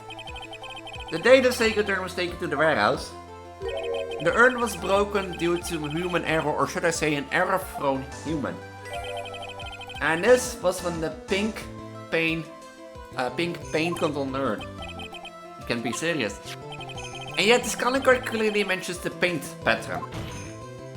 Which means Detective Amy has seen the urn long before the crime ever took place. In fact, he saw it when the fake photo was taken. Phew. And because this photo is fake, your alibi for the night of the murder no longer holds water.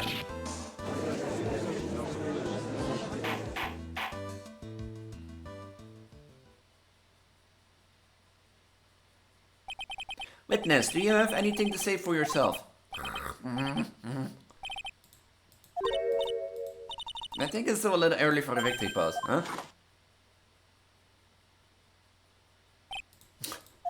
It's so sad no one has any conviction these days.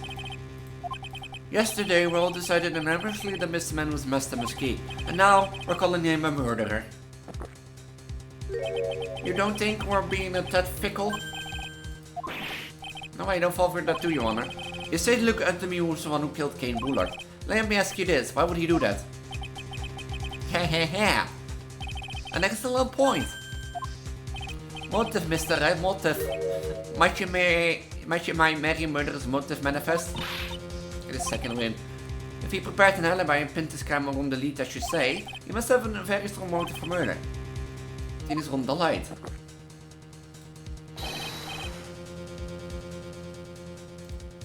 Is that right, detective? Yes, according to my own research, the boy motive is clear. Without a motive, it's really impossible to prove guilt in a murder case. Now then, maybe you can enlighten us to what the defendant's motive are? A lack of hard information may be our only chance.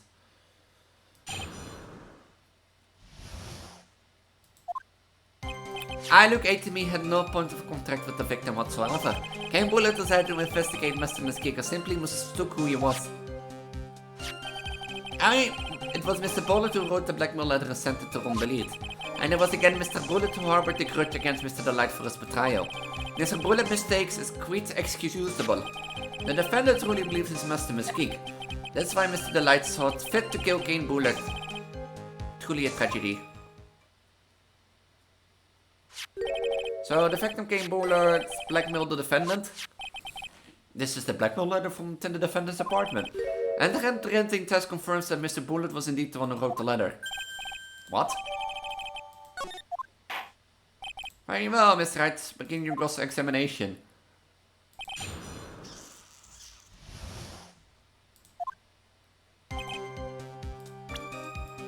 Mr. Bullard wrote that? Mr. Bullard?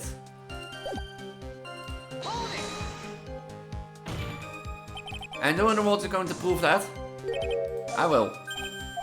After doing a thorough background check of Detective ATB Kane Bullard, we were unable to find any links between them. It's all in the report. Perhaps were connected to their work. They were both involved in security. Oh, that was blunt. In any case, the only one with the motive was Mr. Delight. Mistook? That's right, mistook from the Old Norse misteka, meaning they take an error. That wasn't what I meant. Dus who did the victim mistake mistook to be? Well, the answer is obvious, Ron Delight, of course.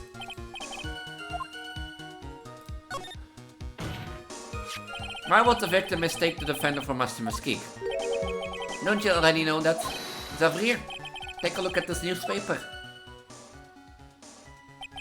Oh, that's the famous tale of Anemone, a magnificent jewel. The photo shows a magnificent detective as well, doesn't it not? Furthermore, it also shows an ugly guard, namely the defendant. The defendant? The victim clearly misread the article and said, he got the wrong impression. The impression that the ugly security guard was in fact Master Mesquite. I see. It's an unusual reasonable deduction. It was Mr. Bullard who wrote the blackmail letter and sent it to Ron Delete. You mean the blackmail letter right here? Victims. There was no mistake, we have an official report to prove it. Address on this letter anywhere. An address? This letter was discovered in Ron Delight's apartment, and Mr. Delight did show up at the designated place and time. The fact that there is no entries is irrelevant. Here's what I thought. What if the blackmail letter wasn't meant for Mr. Delight? For some reason, you shake the feeling, for that writes something not quite about his blackmail letter. Well, everyone, are you quite satisfied?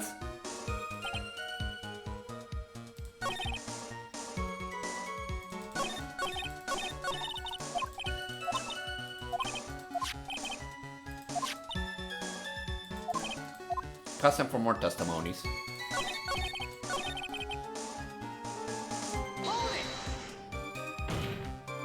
What do you mean by that? Oh my, I was 13 was already aware. Is that weer? I saw data, yeah, okay. Game Bullet had yet to forgive young Mr. Light, which is why he sent him that letter upon mistakenly believing he was the thief. Here is a photo we discovered in Mr. Bullet's office. Evidence that Mr. Bullet was receiving money through blackmail. Now for this a bit old. Why did the defendant pay Mr. Bullet the money even though he wasn't actually Master Mesquite? At that point there was an unfortunate bit of chance.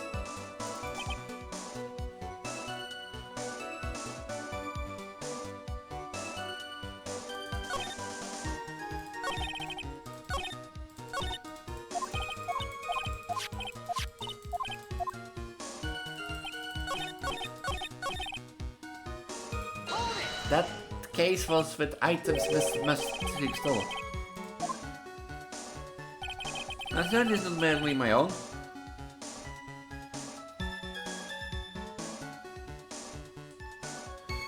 I'm afraid. What do you mean? I have here a memo from one of the late survived. Please read the lead. Ronnie thinks he's Master Mesquite. Don't you feel sorry for him? Please don't think too badly of him. Oh, Mr. Red. Was he trying to act like Mr. Delight just now? I thought he was actually pretty convincing.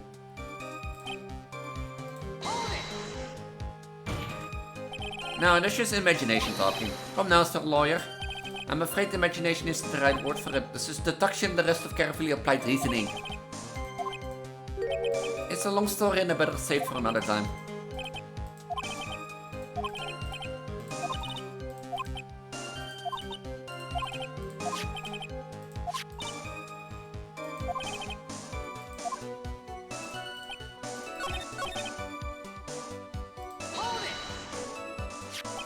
You mean the black blood right there, between 15,000?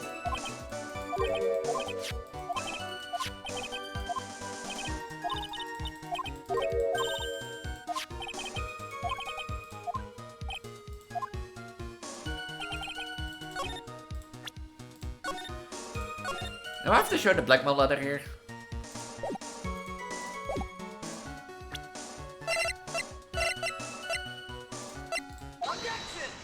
Yeah. Mind if I ask you a few questions, Detective A2Me?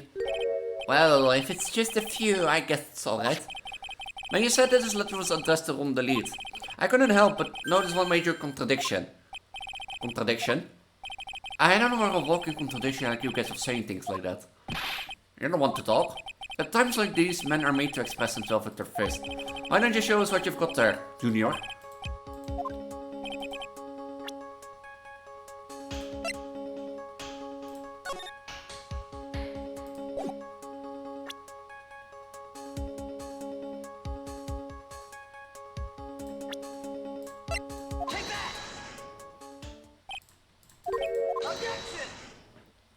Oh, I was correct.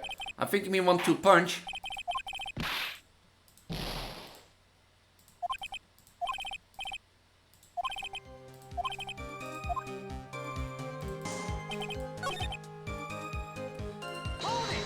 No, I don't want to press. So, I have to show the blackmail letter.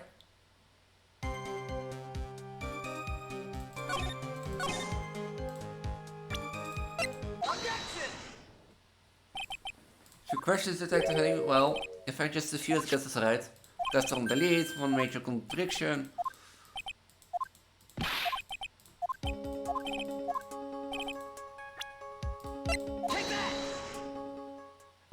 Ha!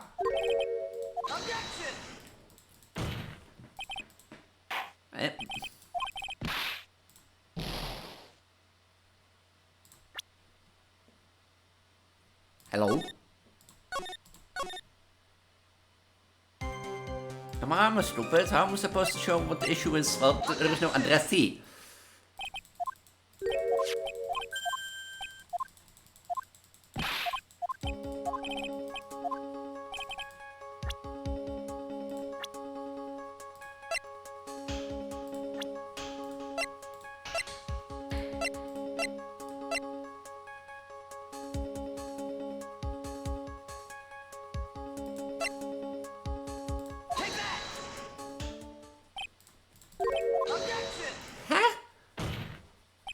do I point? How do I point that, like, how do I point a contradiction in a blackmail letter that I use as evidence? That's like...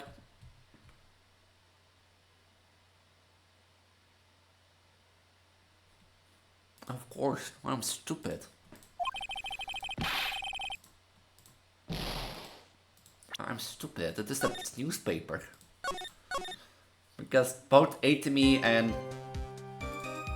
Ron were on it.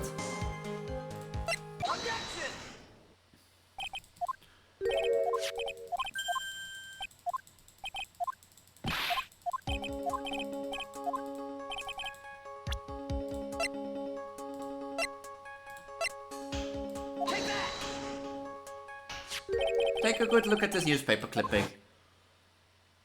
It contains a picture of the tear of Anemon, the stolen jewel. What about it?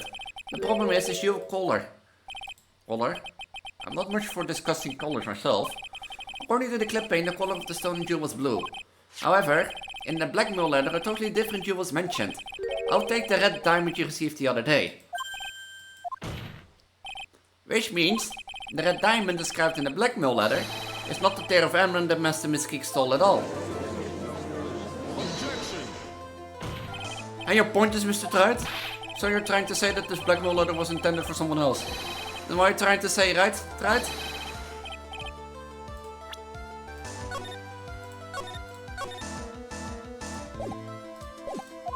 Well, that's what you're trying to say, right, Nick? Yes.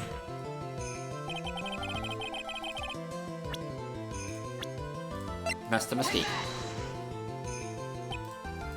I'm impressed, Mr. Truit. That's the first class.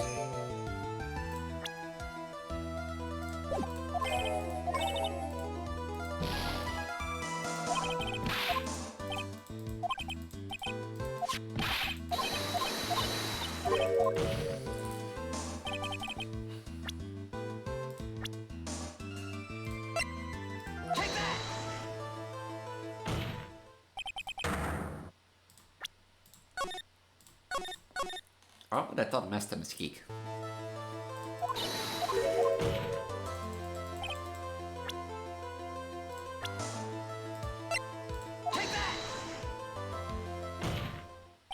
Naturally, it was you, Detective Atemi. Do you have some sort of basis for the claim? You're proportionally involved in every single Master Mystique case, and in the last case you recovered what was stolen, and received a jewel as your reward. A jewel? Probably the one wrapped conspicuously around your finger. The red diamond ring. This is the diamond referred to in the letter, which means that Kane Bullard wrote the letter in order to blackmail you.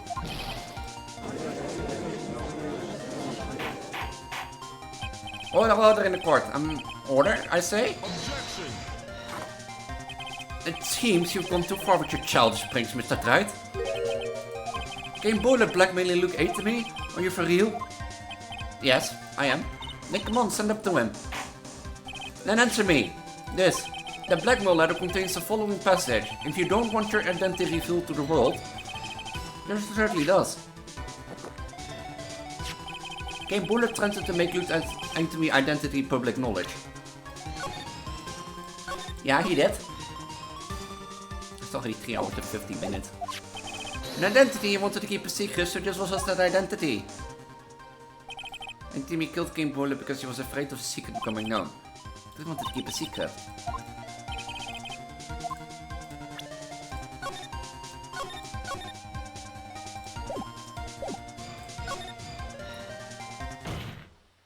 Luke Atemi was a blackmailer. Objection. Hey now, isn't that a little different from what you've been saying? We said that Kane Bullard was the one blackmailing Luke Atemi. Are you saying that Atemi was blackmailing someone else on top of that? You have to admit that does sound a little odd. It's not odd. It's the only thing that makes any sense. Kane Bullard was blackmailing Luke Atemi, but Ron the Light was also being blackmailed by a certain someone. Yes, just a few days after the Tears of Anemon Eyes. After that, I started getting the plans in the mail. I received plans for some very kind person, incredibly detailed plans. In which case that would mean that Ron the Light was actually Master Mystique? That's what we are claiming. Someone else came up with the plans and had Mr. Light steal the targets for him. And that someone was none other than Luke Attonery. Shh! Silence! Now see, it's all becoming clear. When you were in grade school, you received the same report card every year. Careless with the tendency to jump to conclusions. Am I wrong? Huh? Or did you? You say that Luke Attonery was blackmailing Ron Elise, in which case I would have naturally known all about his relation to Master Mesquite.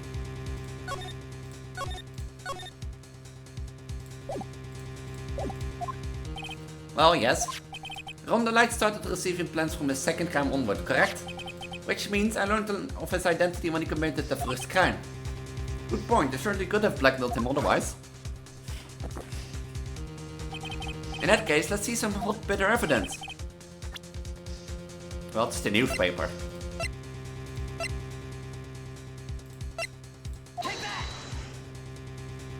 I think I see it. See what? When you were in grade school, you received the same report card every year. Gets into lots of mischief, trying to be the center of attention. What do you mean? The newspaper clipping. It has a picture of you and Ron the Light in his guard uniform. It seems that Master Mesquite didn't just disappear into thin air. He just took off his outfit and hid in a bucket. That sounds far too stupid to be true. Correct, but tricks like that he couldn't be a fool, a baby, let alone an ace detective. And when you figured out Mr. Attonery, that's when you learned that under his mask, Master Mesquite was really Ron the Light. Ark! But wasn't he supposed to be Master Mesquite? Not only that, it looks like he wasn't even an ace detective. I can't believe it, he was just a slimy blackmailer. What a fraud trying to pass himself on as an ace detective. Why, how dare you, it's supposed to be like that? Why, I mean, I never blackmailed anyone in my life. I'm famous as a bad ace detective and alone Master Mesquite. Why can't you understand that? I'm afraid you are neither a proud thief nor an ace detective. You're a blackmailer and a murderer. That's your true identity. Why, you? How dare you even dare imply that so smart? Cut through those slips to try to do something yourself with those big mouths of your fools. I say none of you can come back to my genius serial true challenges. You're good. Decimate, contaminate, the rest will be great. Ace detective cannot handle blackmail or murder threats. Ha ha ha ha.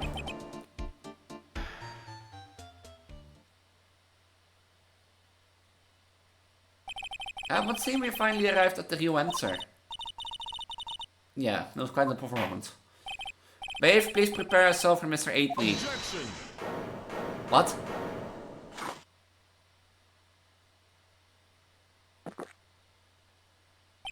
The hammer that strikes too fast. There's no time to aim. What do you mean? I'm already prepared to deliver my ruling. Allow me to say one thing. I will be the one to judge. You don't get much more in your face than that. It appears that your claws weren't quite sharp enough, Mr. Twitct. What do you... It's true that you've proven a lot of things. Things like Luke Attonery was a filthy blackmailer. And that he wasn't at Lord Taylor that night of the murder. That's right. He was going to kill Mr. Bull, but... There's still one thing you have yet to prove. What's that? Just because he wasn't at the warehouse doesn't mean he was at the murder scene. Therefore, if he can't prove the pitiful excuse from a man who was at KB security, then I don't see how a verdict can be delivered.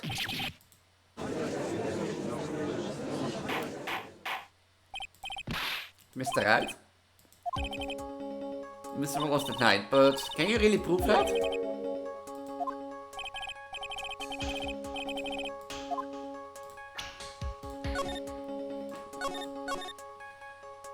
I think you have to say I can prove it. Don't you worry, I'll watch over you. As you break down and fall to pieces.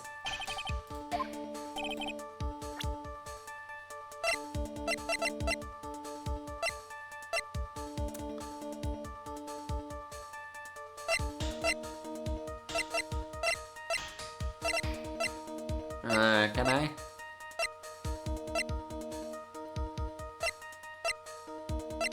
Is it?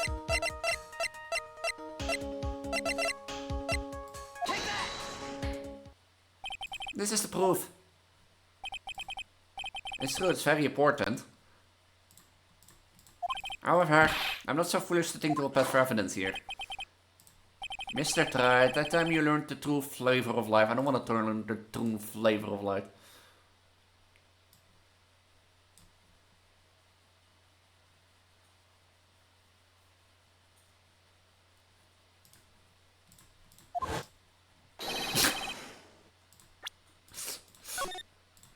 I thought I could prove it, but no, you can't indeed. Like, you can't prove it. I can't prove it.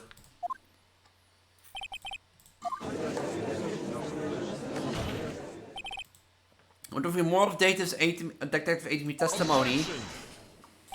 Unfortunately, that's as far as you go, Mr. Ed. What do you mean? I won't allow for any more testimony, that was mean. What? Have you forgotten? Luke 18 is here after interrupted his own trial. And you have failed to prove that he committed the murder.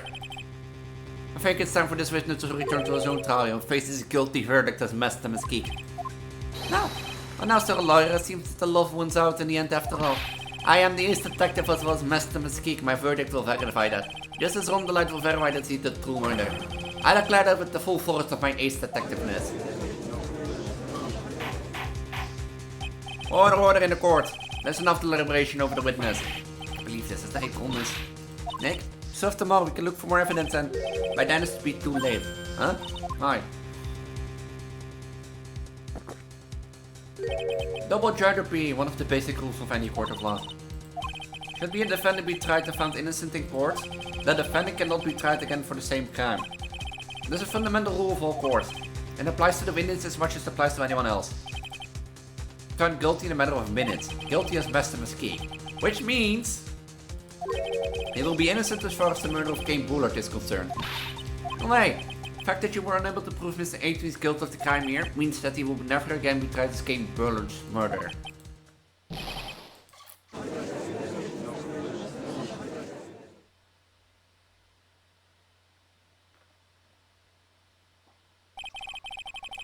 Possibly due to win, even if one is proclaimed to be innocent. The real killer, Luke Atamy, will go free. We have cross-examined every statement the witness has made here today, and as long as there is no more testimony, I'm afraid I have to declare there will be no further question of this witness. Are there any objections?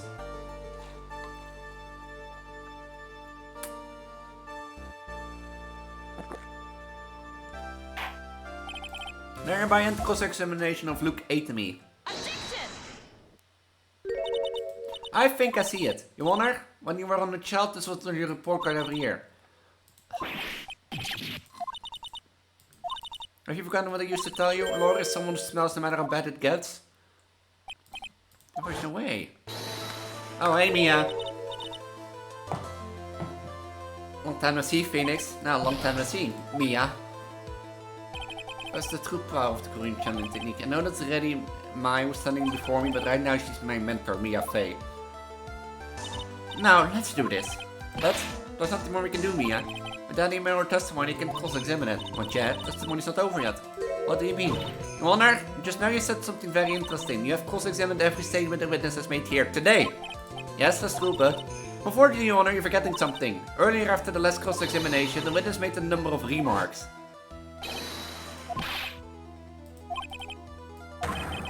True for an ace detective. Yes, but these comments appear to have no importance. What's very well, then we shall prove their importance via cross-examination. At any rate, as long as the witness has made these remarks, we, the defendants, assert our right to question them. Prosecutor? Oh, nothing. So, lawyer, it looks like you're one step too late. If you think you search forward for doing anything to me and look at me, then you will be wrong. You know, you will be wrong. Let's hear it.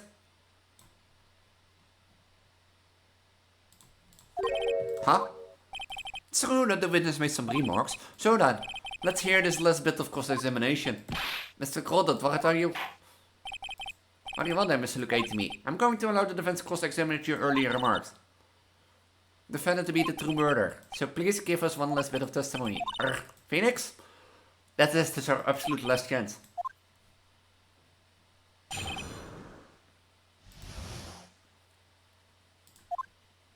Indeed, it's true that I was not a lawyer later. I had to leave to see about another vitally important job request. I had known about the date beforehand, so this photographer died. My brilliant deduction was informed me that the true culprit was Rondelite. And thanks to the keycard and wallet, it was abundantly clear that he was there. I was also able to make a deduction from the buzzer, which only sounded once. The button did not have any fingerprints on it. Why? The victim would have left fingerprints if he sounded it, which means the killer sounded it. If the light was in a Master Mesquite outfit, which is why he left no prints. And the blackmail letter, the victim likely just mistook the color of the jewel. Zagen we hier? Therefore, all of the evidence points to that poor boy. Well, there's one thing. The testimony of Ron indicated that he was knocked out by someone. But of course.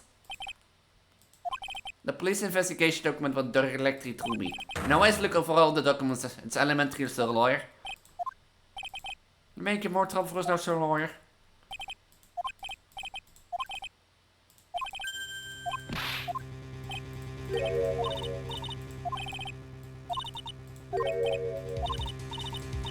But now contradiction doesn't allow me you have to present evidence, does it? At any rate, this is our last chance. With contradiction, you lose. That's all there is to it. Cup number 17, the last cup. It seems like the time has come to put an end to the trial.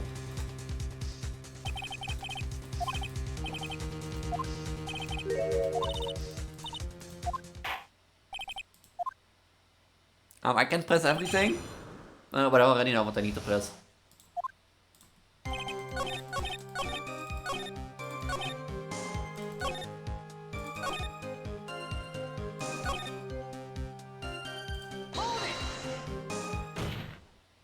And say to me about this last remark. Objection. You still don't get it, don't you, Tired? This isn't the time to be pressing the witness on every little statement. I'm afraid you're the one who still doesn't get it, Mr. Gold. What? Mr. Atemi, it seems you have finally admitted that you were in the CEO's office on the night of the murder. How can you say that? Let's review your testimony, shall we, Mr. Atemi? The butler did not have any fingerprints on it. Why? Well, Mr. Light was wearing his Master Mystique outfit, is that correct? Indeed, that's what I said. My deductions are absolutely foolproof. More like your deductions prove that you're a fool. I'm sorry, whatever do you mean? For some reason, I'm starting to get really thirsty. When exactly did we learn the fact that Ron DeLeet was dressed as Master Mystique when he was to the scene of the crime? That was, it was just a few hours ago. Back when my sixth cup was looking at me with a cold stare.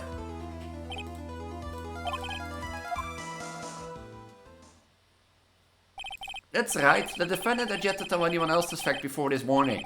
Therefore, the only people who should know are those who have been watching this trial. Do you understand now, Detective Atemi? There is no way that you should have known about that. You were in the next courtroom being tried as Master Mystique. So then enlighten us, just how did you know about this piece of information? Well... Come on, the detective must have known about it. He probably had plenty of chance to find out beforehand. And those chances that I want to discuss next. Tonight, Mr. Light was wearing his Master Mystique outfit. There is one and only one way for the Detective Atemi to have found out. One way, you say? Please recall, if you will, Mr. Light's testimony. When I entered the office, there was a suspicious shadow there. For a second, my client witnessed the real killer.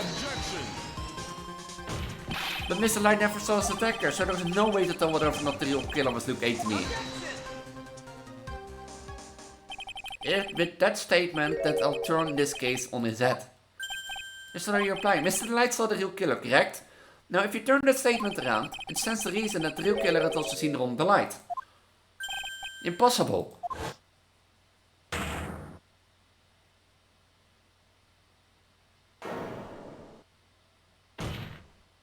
Detective Atemi saw Master Mystique at the murder scene that night. He saw him when he killed Kane Bullard and assaulted Ron DeLeet. That's the only way you could have known what Ron was wearing. What's happening? Oh, here he goes again. He's laughing again. Take a good look, everyone. Unable to find the revelwater of my genius was forced to create one by myself. Here I am, the tragic clown. Give yesterday. But I think there's a little more meaning behind this time.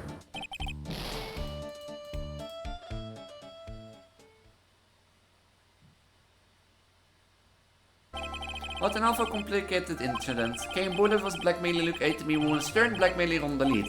And upon killing this blackmailer, Luke Atemi tried to frame Ron DeLeet. He tried and claimed to be guilty as Master Mesquite in order to escape his true crime. And to that end, he came up with this plan. He used the double jeopardy rule when making his alibi. At any rate, it would seem we finally found the truth. Excuse me, I previously closed the banishing the record of an innocent young man. But is misging him with the title of murderer. Not a normie. Oh, I didn't realize you were there. Absolute about the verdict, I know. You never committed any murder, that's right. I'm so glad you understand that, but... I really am Master Mesquite. So, thanks to that trial yesterday, I'm innocent now, right? What did you say? Double jeopardy? Now that you mention it, I've been careless. What do you think, Mia? As the defendant says, the rule of double jeopardy is absolute. As the defendant can never be tried twice for a crime which he was found innocent. Then Master Mesquite is really innocent? And it would seem so. For now. For now. Now then, this court found the defendant.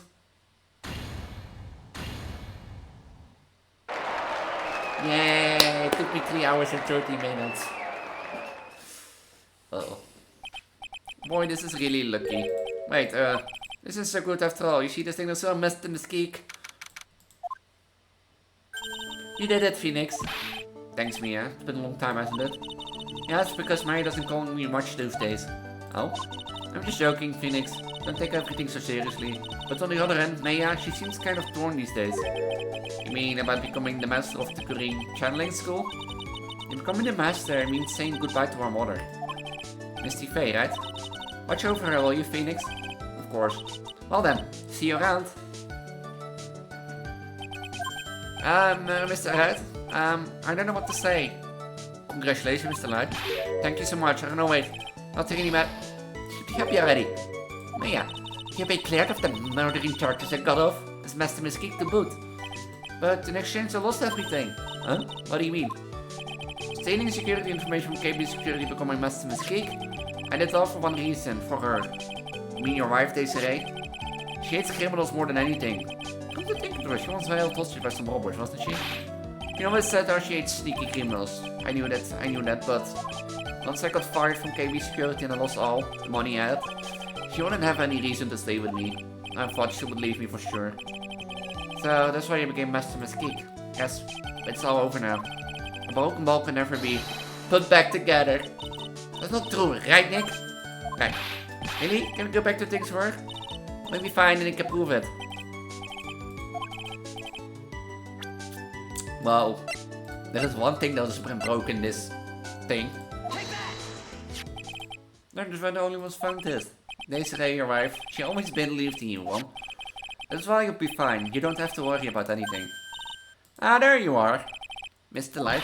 You did it, Ronnie. You're innocent. I'm so happy. Thank you. I appreciate that. But, I suppose you don't want anything more to do with me, do you? Ronnie, why didn't you tell me about what is going on? I know when you quit KB Security, and I've imagined that you were really Master Mesquite either. Mr. Light, what are you going to do that you know now? You're not going to really leave him, are you? Come on, it's obvious, isn't it? How could I even let a wonderful woman like him get away? After all, my bike's really fast. So, the fast that there's no way you could ever get away. But didn't you say you hated criminals? Oh, I really hate people who act all cowardly and sneaky. Like that detective. I see. My only mentioned declared his crimes before he committed them, like a man. I just love a man who's so frivolous. Chivalrous? I knew I was right about you. Every day I spent with you is filled with their thrills and excitement. They see. They say you really do love one, don't you? Nicky boy? Yes? I'm really glad I asked you to defend my Ronnie. Thank you so much. I never forget what you've done for us. Oh well, take care of yourself. You too, Nicky boy. Mr. Nick, Mr. Maya, congratulations. Oh, gasp. Mr. Nick, how could you? With another man's wife in front of Mr. Maya? I never forgive you, never, ever. Now I get the one to put punched knocked out. So just as the case came to a close, so did my consciousness. Ron said a broken ball can never be put back together, but I know that's not true. I mean, just look. Here's a perfect example of one that was put back together, even better than before.